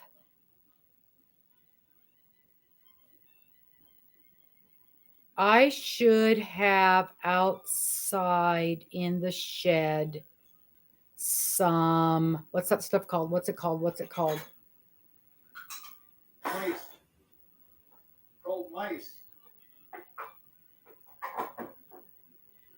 Trubu. Some Kobu and some Trubu. That's way heavier though. That's way heavy.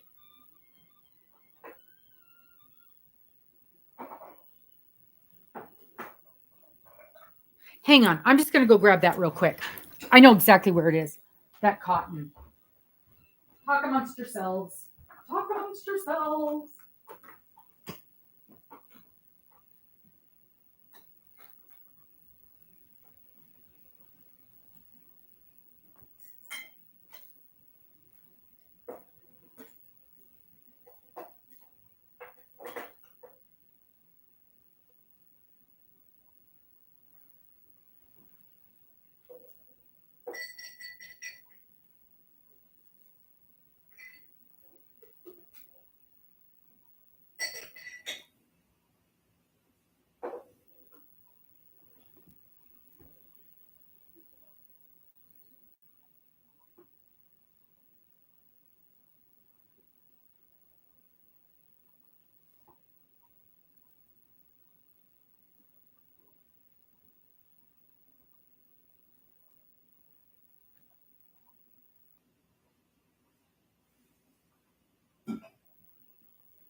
Okay.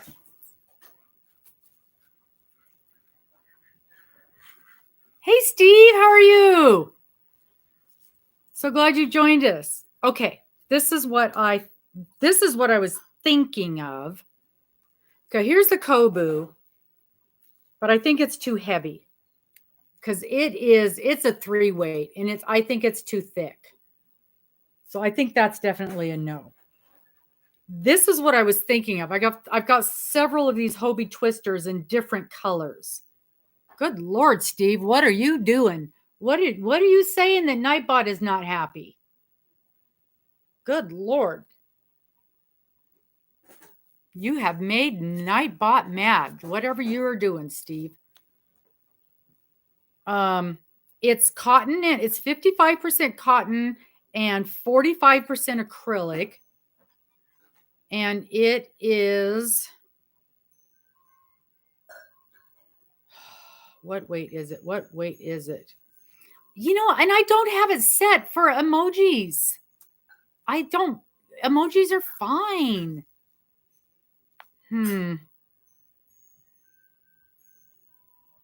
What is the weight on this thing? It does not say a weight. It's pretty thin though. Okay, so the yardage is 437 yards for 100 grams. So this is pretty thin. That is pretty thin.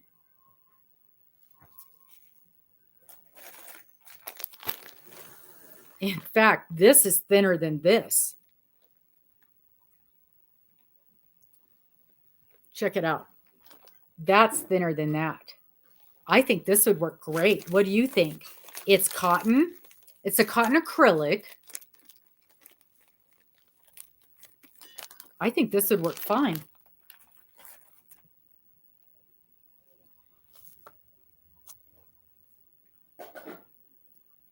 I've got, well, I wouldn't do this dark of a color. I've got several colors. This is just the first one I could get my hands on. Things were falling on me. I want to say I bought this a while ago. They were having a huge sale. Yeah, adjust the gauge. That is a pretty color. It's a very royal blue. That's,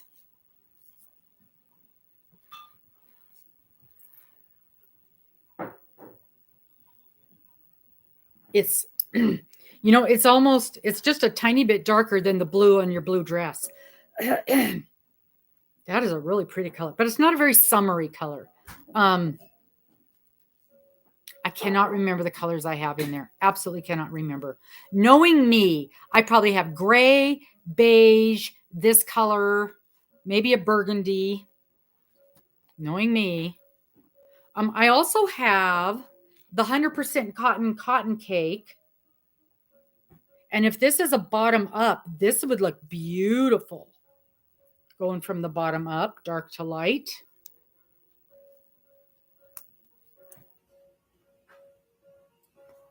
This is 200 grams, so it's 874 yards. They say this is a number 2, which is almost identical. No, it's actually thicker than this one.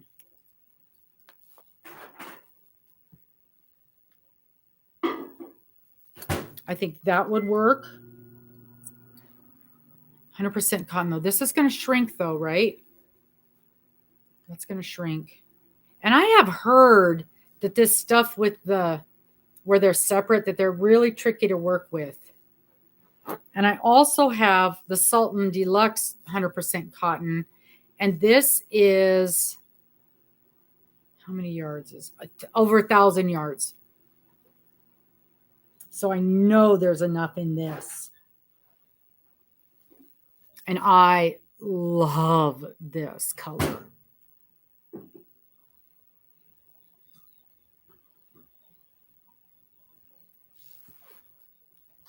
And it's about the same as that first one.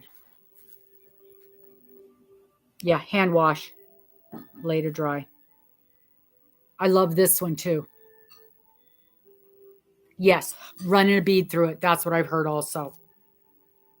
Made in Turkey, so it's good yarn. And I've wanted to do something fun with this for a long time. And I only have one of these. I think this would be beautiful. Start at the bottom and work up. What do you guys think? This could be the winner. Pull off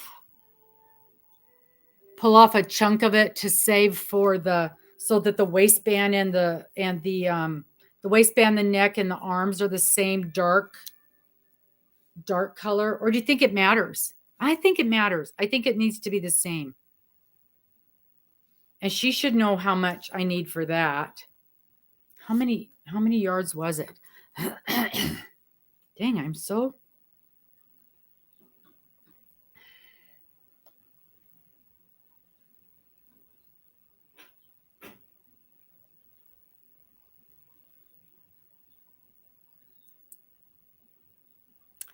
The sock yarn that she's using is 500. It's 1,000 yards altogether. I didn't. So I've got those too. That would be beautiful too, Cheryl. Those are in there also. And there was 2 of those, wasn't there, of the same color? That would be gorgeous.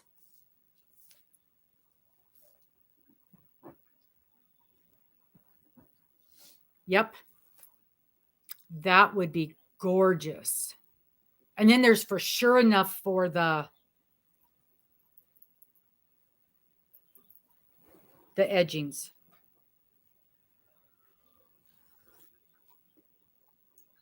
Like it.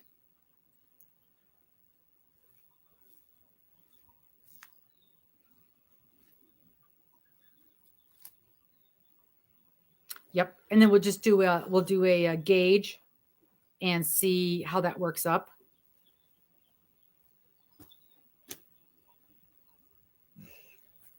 And then not this one. Here it comes. Oh, there it is. And then I will well, and it's nice to find something to use this cotton yarn with, because the cotton is so good for the summer things. And I do like the twister a lot, but I don't necessarily want this in a solid color. I want something more summery and a lighter color. And that's why I like the idea of this, where you start out with the dark and work up to the lights. I'm going to find those greens. I know, because it's in the same place that this stuff is. I like it. I wonder what size needle that is. I bet it's little.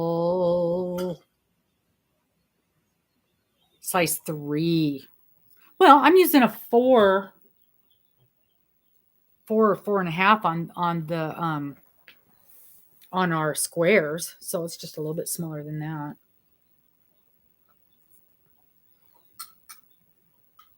And I want it, and because I'm doing a gauge swatch, it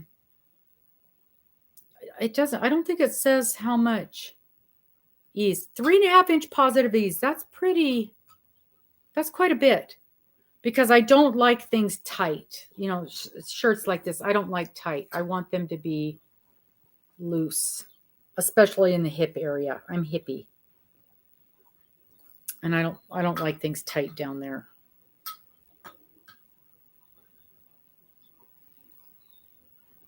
Yeah, I'll do. Now I'm told, yeah, size 2 for the hat you made. Okay.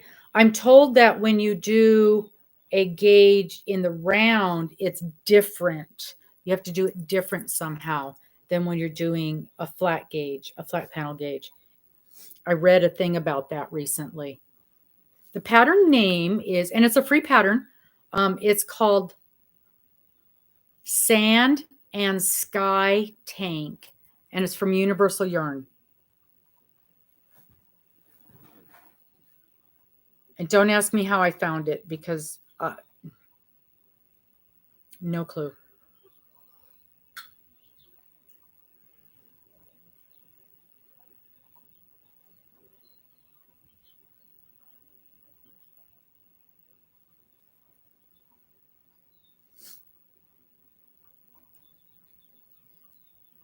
Darker. I thought, no, you need the dark where you're hippier. You need the dark where you're whiter.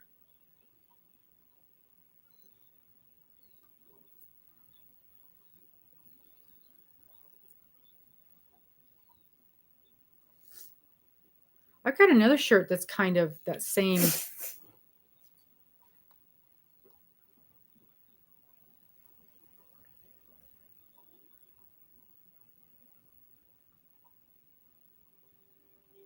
That's why I wear dark colors so much too.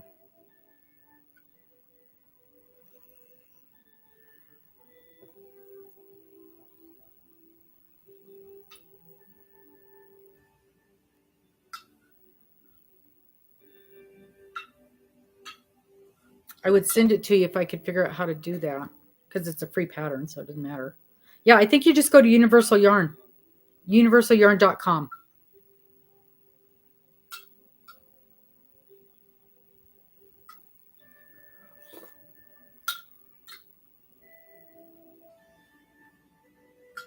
What are you up to today, Steve?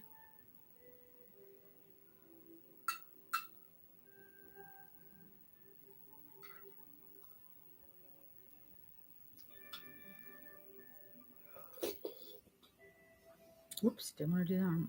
Go over here. Good, you found it. They have some cute patterns. I was surprised. Oh, you're taking it easy today. I've got a very full day.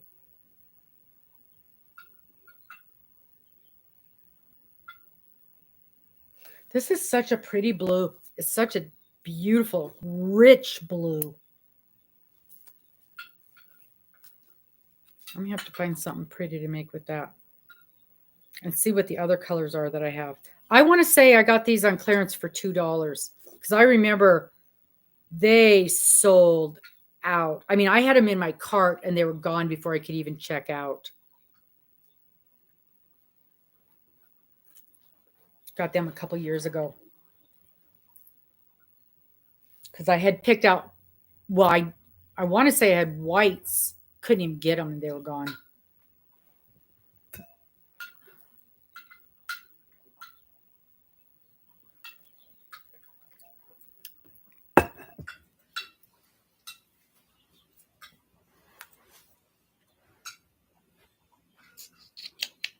Yeah, I like that. I like that idea. I'm gonna find those that green.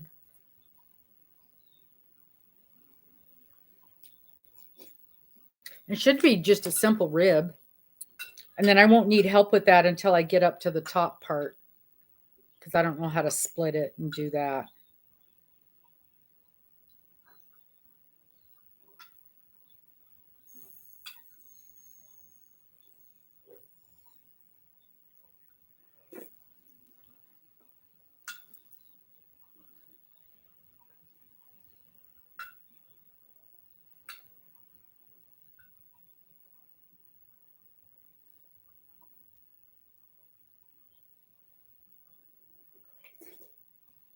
Fun, fun, fun. Hey, Miss Janice. What are you working on today, Janice?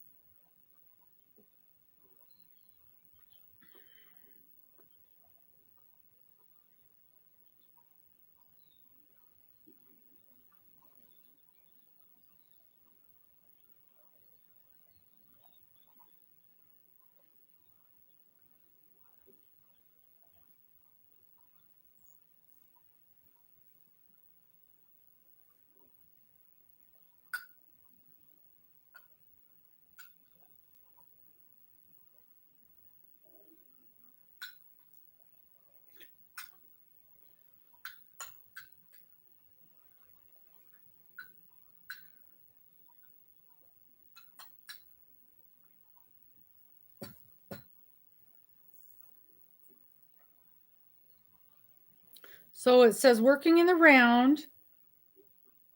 And so they're doing a pattern with the stripes, and I wouldn't be doing that. So I literally am just knitting.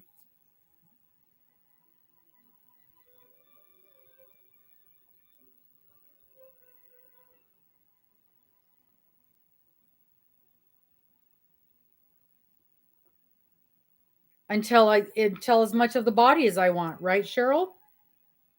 Until you get up to the part where you're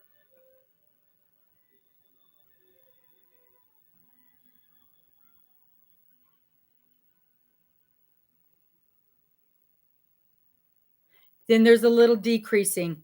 So it's an A line, so it's a little bit bigger down at the bottom. Okay.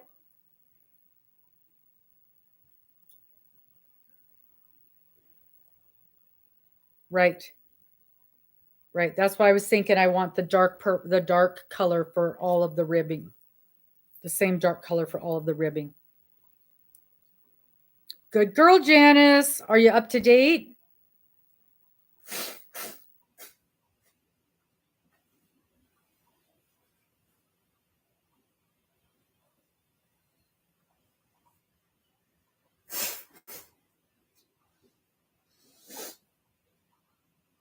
Are you having any problems with your blocks, Janice?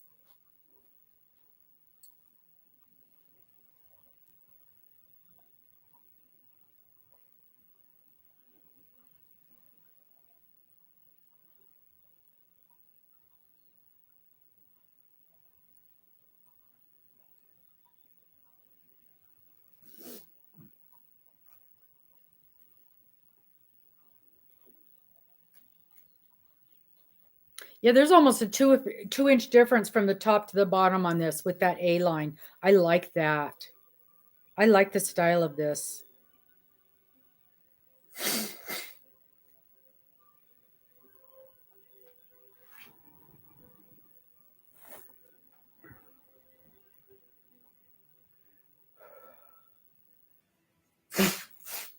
Super excited.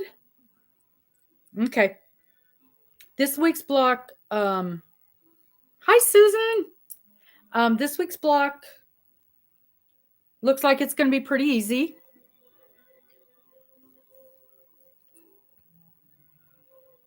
Come on, why are you doing that to me? There we go.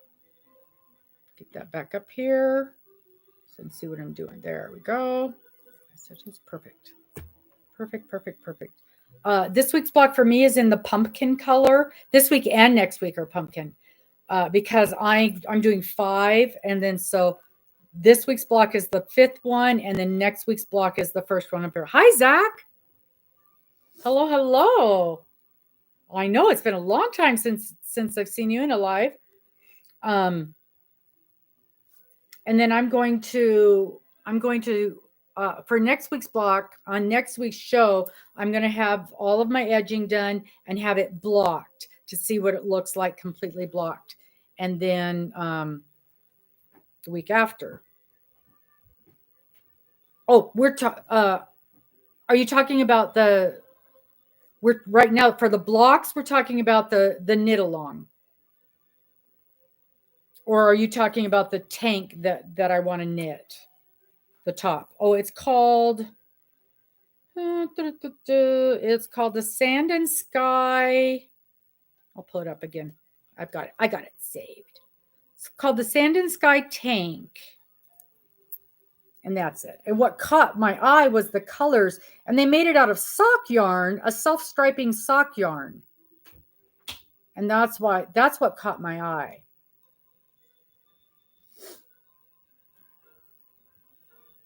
And I've got a bunch of minis that I thought I could make it out of, but we decided that the minis were because it's a nylon wool, and we decided that wouldn't work because the yarn that they use is a bamboo blend, and we decided that my wool minis would be too hot for summertime.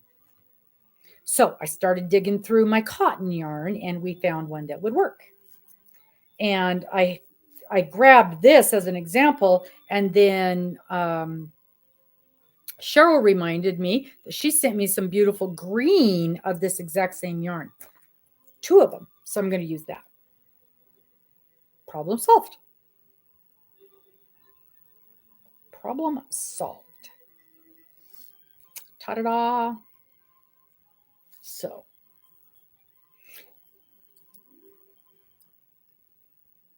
Susan, are you going to be doing the block exchange? I can't remember. Whoops. Lost my label. No, they're not. Yeah. The insides and the outsides start getting twisty. You know, I think what I'll do when I'm done with this block, I think I'll start working from the outside. We'll rewind it. I could rewind it too. That would be a good idea. In fact, that's a great idea. I'm definitely going to do that with the prism. That's got to be wound up. It just is way too naughty to work with.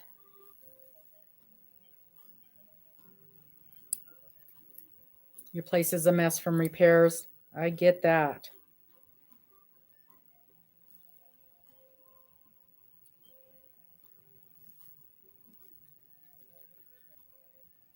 Boy, this is a mess on the inside.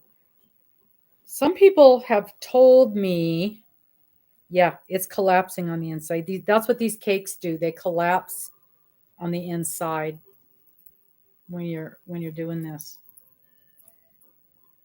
And that you need to put something like a toilet paper roll or something on the inside, and that keeps them from falling apart. But I think with this project, because the colors don't matter, I think I'm going to wind this into a ball and work on the next one. Once I get this one finished, which should be in.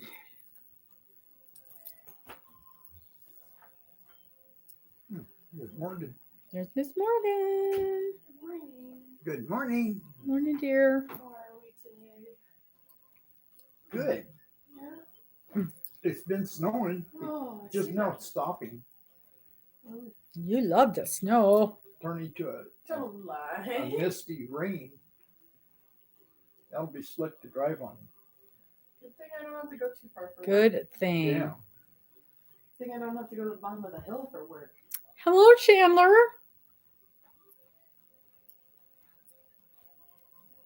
What are you working on?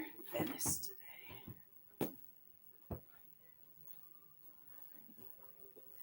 I know that's a trap to do that. Yeah, it's a trap. She's going to get you. I know that's a trap. She's going to attack. But I'll pet you on the back.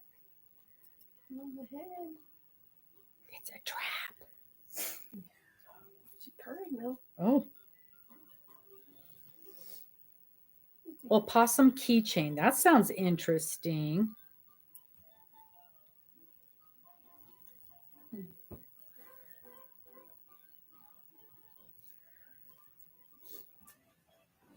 So That what are doesn't you look doing right. today? From work. Besides that, No, see, that isn't right. That isn't right. Oh. Do we do the first one or the second one? That's the one. Where's my pattern? I do the second one. Okay. So we are getting, oh well, now it's kind of half snow, half rain. That's gonna be fun.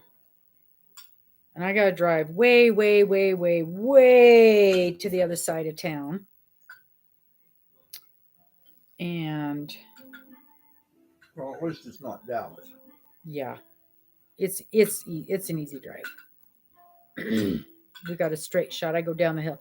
It's a steep, steep hill, but I just go down the hill and then a straight shot all the way up. So that'll be good.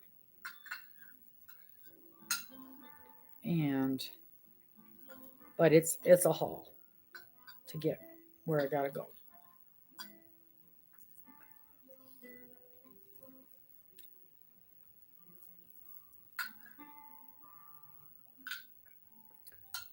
So you haven't started any new projects lately, Steve? Seems like you are yeah, not exactly. It's just first it was snow and then it really looks more like snow than rain. I don't think it knows what it wants to do. Yeah, I guess it is kind of like sleet.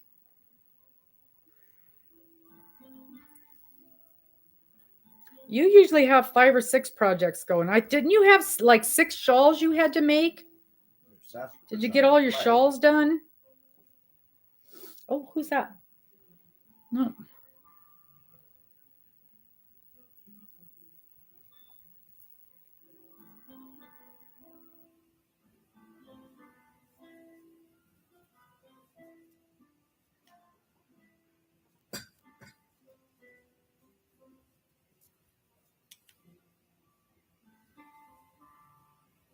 one.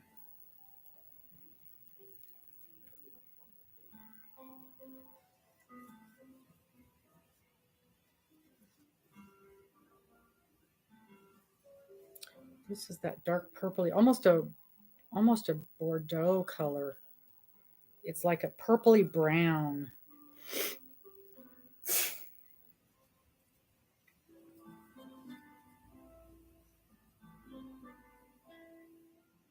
Too. So did you get all your shawls done, Steve? You had like 6 shawls you had to make, right? 6 or 8 shawls, if I'm remembering.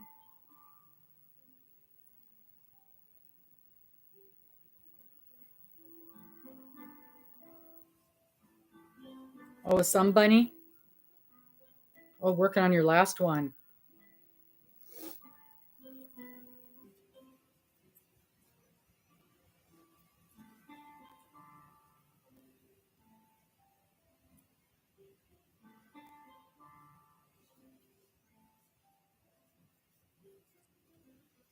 It'll snow all day today. All day it's going to snow? Yep.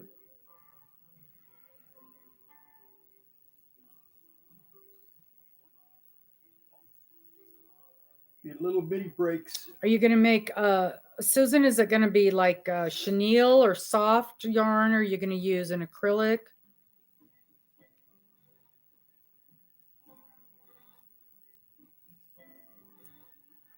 I got to get started on a hat too. I want to learn to carry my stitches. And so I've got a hat picked out that I need to do the color work to carry my stitches. So I got to get the ribbing done so that I can get into the knitting class to learn how to carry the stitches. I didn't need to pay for knitting class for that part.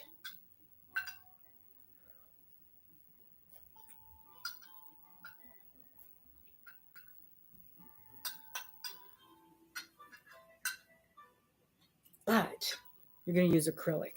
I thought it would be nice if I got these blocks out of the way, or at least a chunk of them.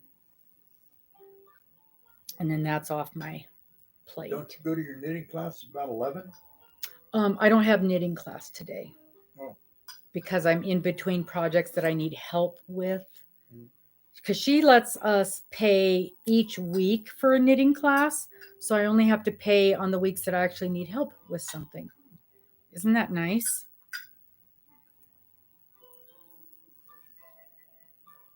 But I am signing up for a knit along there for that shawl, but it's free.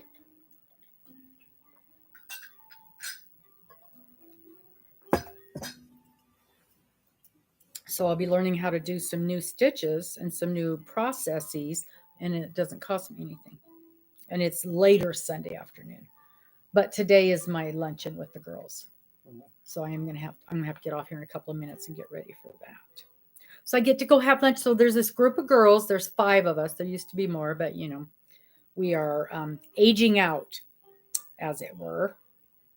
And we have been a group of friends for we used to work together, but all but one of us are retired, and 35 years probably we've known each other. And so we 100% always get together for everybody's birthday, Christmas, and then every couple of years we do a vacation together. So last year when some of you probably remember, we did the cruise to the Panama Canal last fall, and this was the group of girls that I went with. And so it's one of them's 75th birthday today. I don't think her birthday's today, but anyway, it's her party is today. So get to go do that.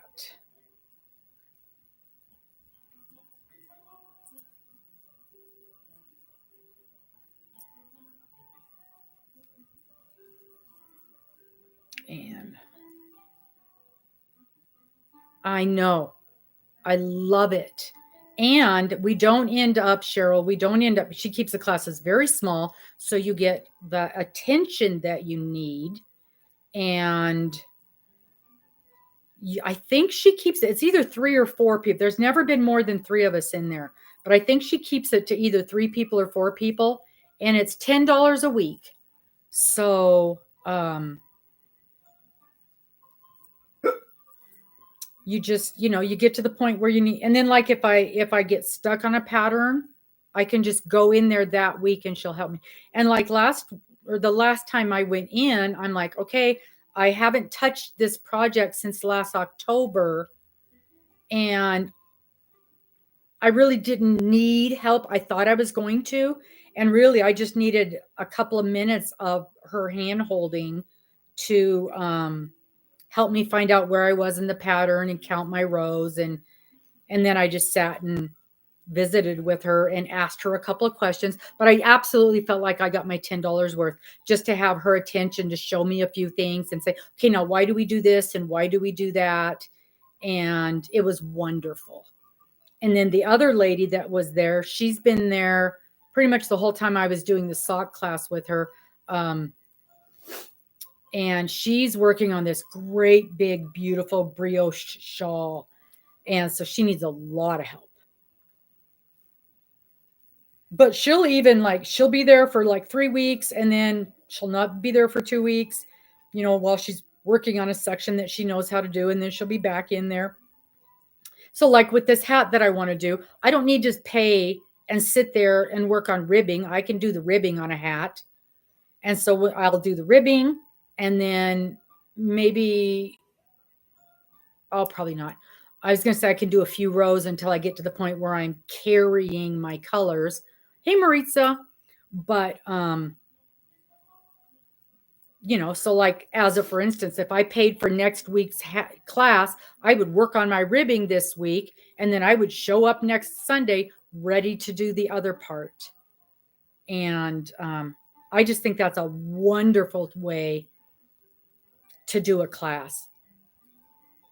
Instead of 6 people sitting in a class all working on the same project, and maybe not everybody in the class is at the same skill level.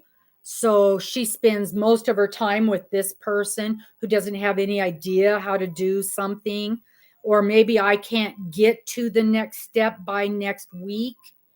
And then it's time for the class and I'm already behind, or I had a lot of problems with that step. I think it's a fabulous way to run classes.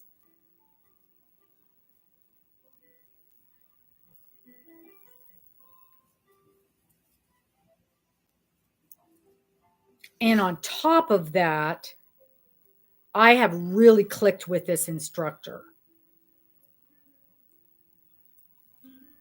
And it's nice because every time I go in there and I say, okay, my abilities.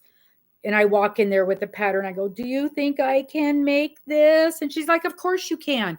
We just take it one step. And it reminds me of you, Cheryl. Of course we can. We just need to take it one step at a time. And she'll read through a pattern and she'll say, yep, we just do this and this. Okay, when we get to this part, then you'll need a little help with that. And this is simple and this is that. No problem. She gives me the confidence. She gives me the confidence to try things that I would never try on my own. And she's like, you know how to do this, and you know how to do this, and this is just this, but in the round, and you know how to do that. And all this is this. So it's just, she reinforces the abilities that I already have, and she gives me the confidence to try the things that I don't know how to do yet. So, and that's the kind of teacher that I need. A little bit of hand holding, a little bit of stroking. So it's a really great, and because you don't start off behind week after week, which is what usually happens when I sign up for classes, especially with my work schedule, because I never know from week to week what kind of work schedule I'm going to have. And, like this week, I'm lucky to get a square done, where next week I might have 3 days of 8 hours of crocheting. And then, yes, I can get my homework done. Yeah. More people do sign up because they just need, they can sign up for just, and I think that brings in, like I said, it brings more people in because, I don't have to wait till May to get a class that I want. I can come in next Sunday and start the sweater I want to work on or start the shawl I want to work on, you know? You don't have to wait for a specific class in what you want to work on.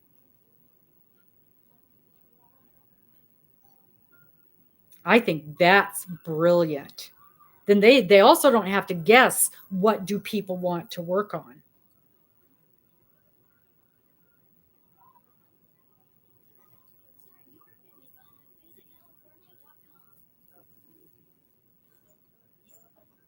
And just like any knitting class, if they get you in the door, you're buying something. Even if it's just some little trinket. Last time I was there, she had these little boxes and they were about, I don't know, about this big. And it was just a little notions box. But you know what I liked about it? It opened up on both sides. And when it opened, it didn't just open and everything fell out. It had little sections that opened. So you could just open up your stitch markers or just open up, whatever. So each little section had a lid to it. And it was $5. Give me the purple one.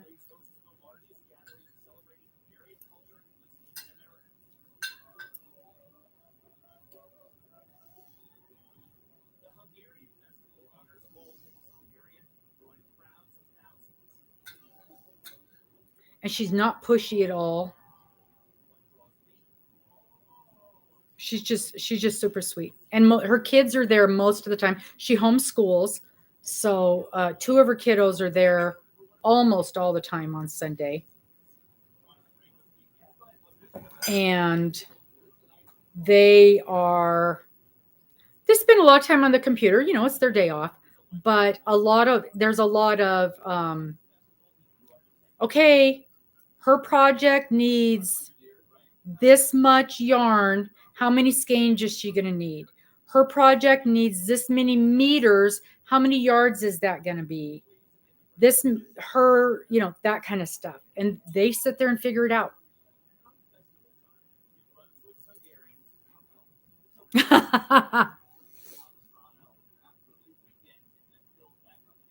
And they cook. Her kids cook. And so a lot of times they bring treats in for us. And they're very good cooks. One of them made chocolate chip cookies for us one week. I missed the week that they made brownies. That was the week that I had to go out of town and work.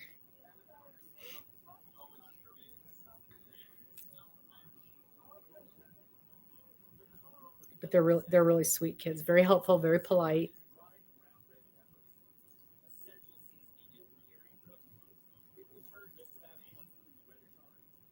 I know. I have that problem too. What I need to do is cut off a little chunk of yarn and tape it right here to the front of my computer so I can just lay it against it when I get to my 5.5 inches.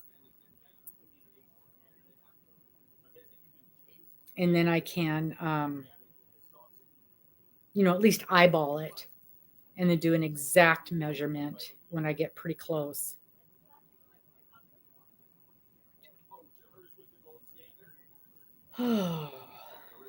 So back to wearing a heavy sweater today.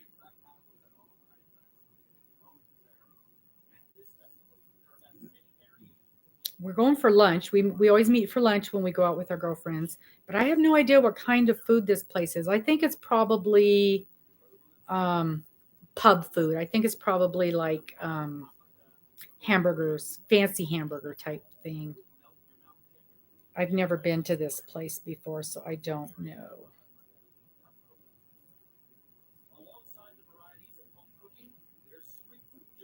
Mm.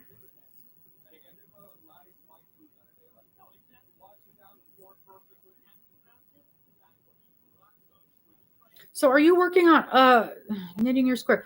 So are you working on, you've already done, you're 2 weeks ahead, aren't you? Because you've already done the diamond one. Or you're redoing the diamond. Are you doing the chevron seed, Cheryl? Cheryl works ahead so she can work out any problems. Oh, I love the ice cream yarn, Janice.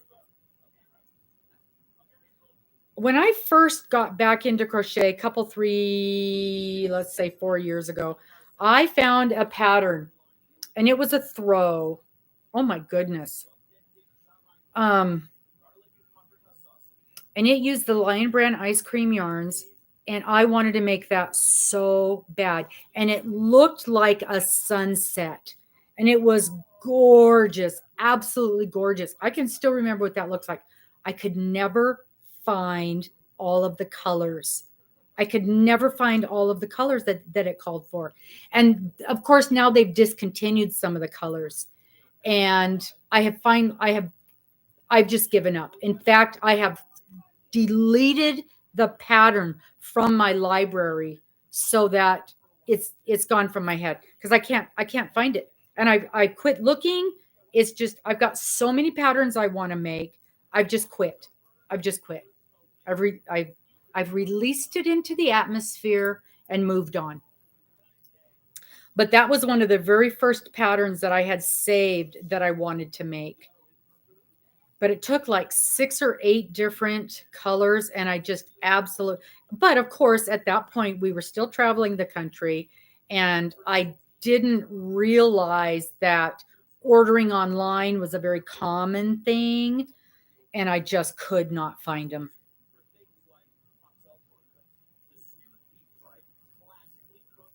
Couldn't do it. Block 12. So let's see. 1, 2, 3, 4, 5, 6, 7, 8, 9, 10, 11, 12. You are on the tiny triangle square. That's why you said those tiny triangles were hard to see. I thought you were talking about the diamonds.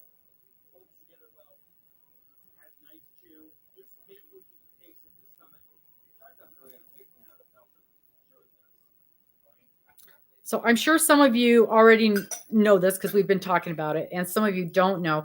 Down the road, probably, possibly beginning of the year, Cheryl is going to be doing a knit along, and her squares are going to be intermediate to advanced, but she's going to be teaching us how to do these different techniques as we go along. And it's going to be, we're going to end up with a much nicer blanket than what this one that I'm doing is. So be on the lookout. Those of you, those knitters in here, I know several of you are knitters in here, and most of the knitters in here are much more advanced than I am. And in fact, I would say every knitter in here is much more advanced than I am. And so this is something we've got to look forward to at the end of the year. And she is, and that came out of Cheryl's boredom of this project.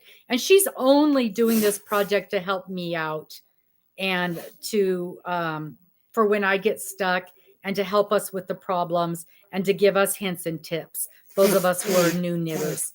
And because of this, she has ended up creating her own knit along with her own beautiful blocks. And I am super, super excited. And that's kind of the other reason that I'm really trying to bump up my knitting game so that I am worthy of her project. And I am very excited about it.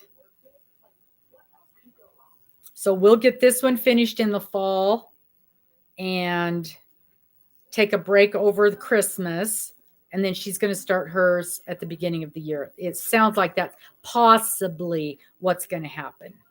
And she'll give us a lot of heads up time so we know what kind of yarn to get, how much yarn we need, all of that kind of stuff.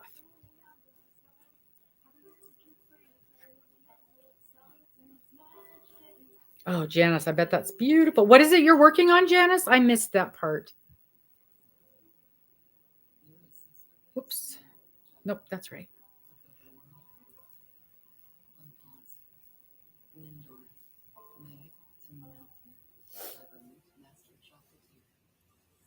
Oh, you're making a sun bunny. A lot of sun bunnies being made right now. Mrs. C has really caught everybody's eye. I'm kind of glad I didn't catch that at the beginning because Lord knows I didn't need another project. I got to get going on that gnome. I should be working on that instead of this, but I just have the need. I just have, once I started these, I just really wanted to get going on it and pop these out.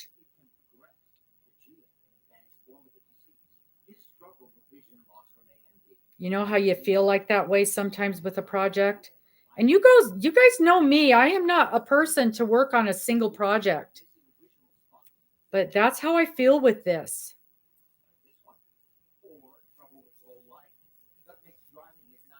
Oh dear. Well, you guys, it's getting late. I got to get ready to go. I didn't realize how late it was. I got to get ready to go and get off to my friend's luncheon. And I got to get changed. I got to get ready. I am so glad that you guys all joined me this morning. And I'm liking, are you guys enjoying the sit and stitch thing after our knit? After our knit live? You're exactly right, Cheryl.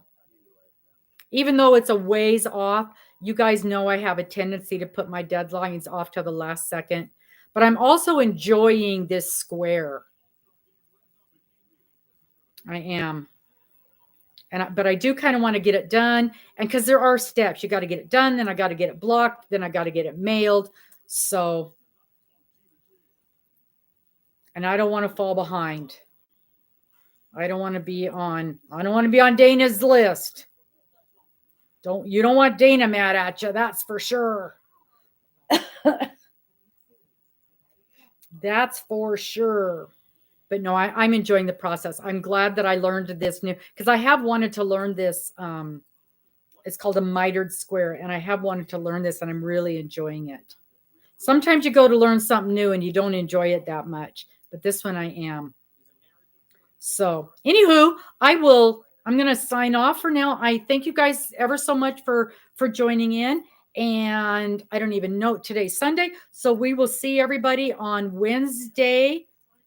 I think Wednesday. There is a chance I might be working on Wednesday. I had a gentleman contact me to do a class Wednesday morning. I did not get a verification. I'm using Freehandy.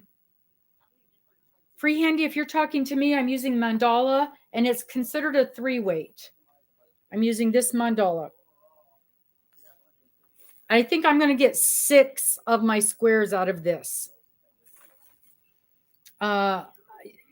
If that happens, if I end up working, I didn't get a confirmation from him yet, so I may not be. But as of right now, I have a class scheduled for Wednesday morning. But I will let you guys know.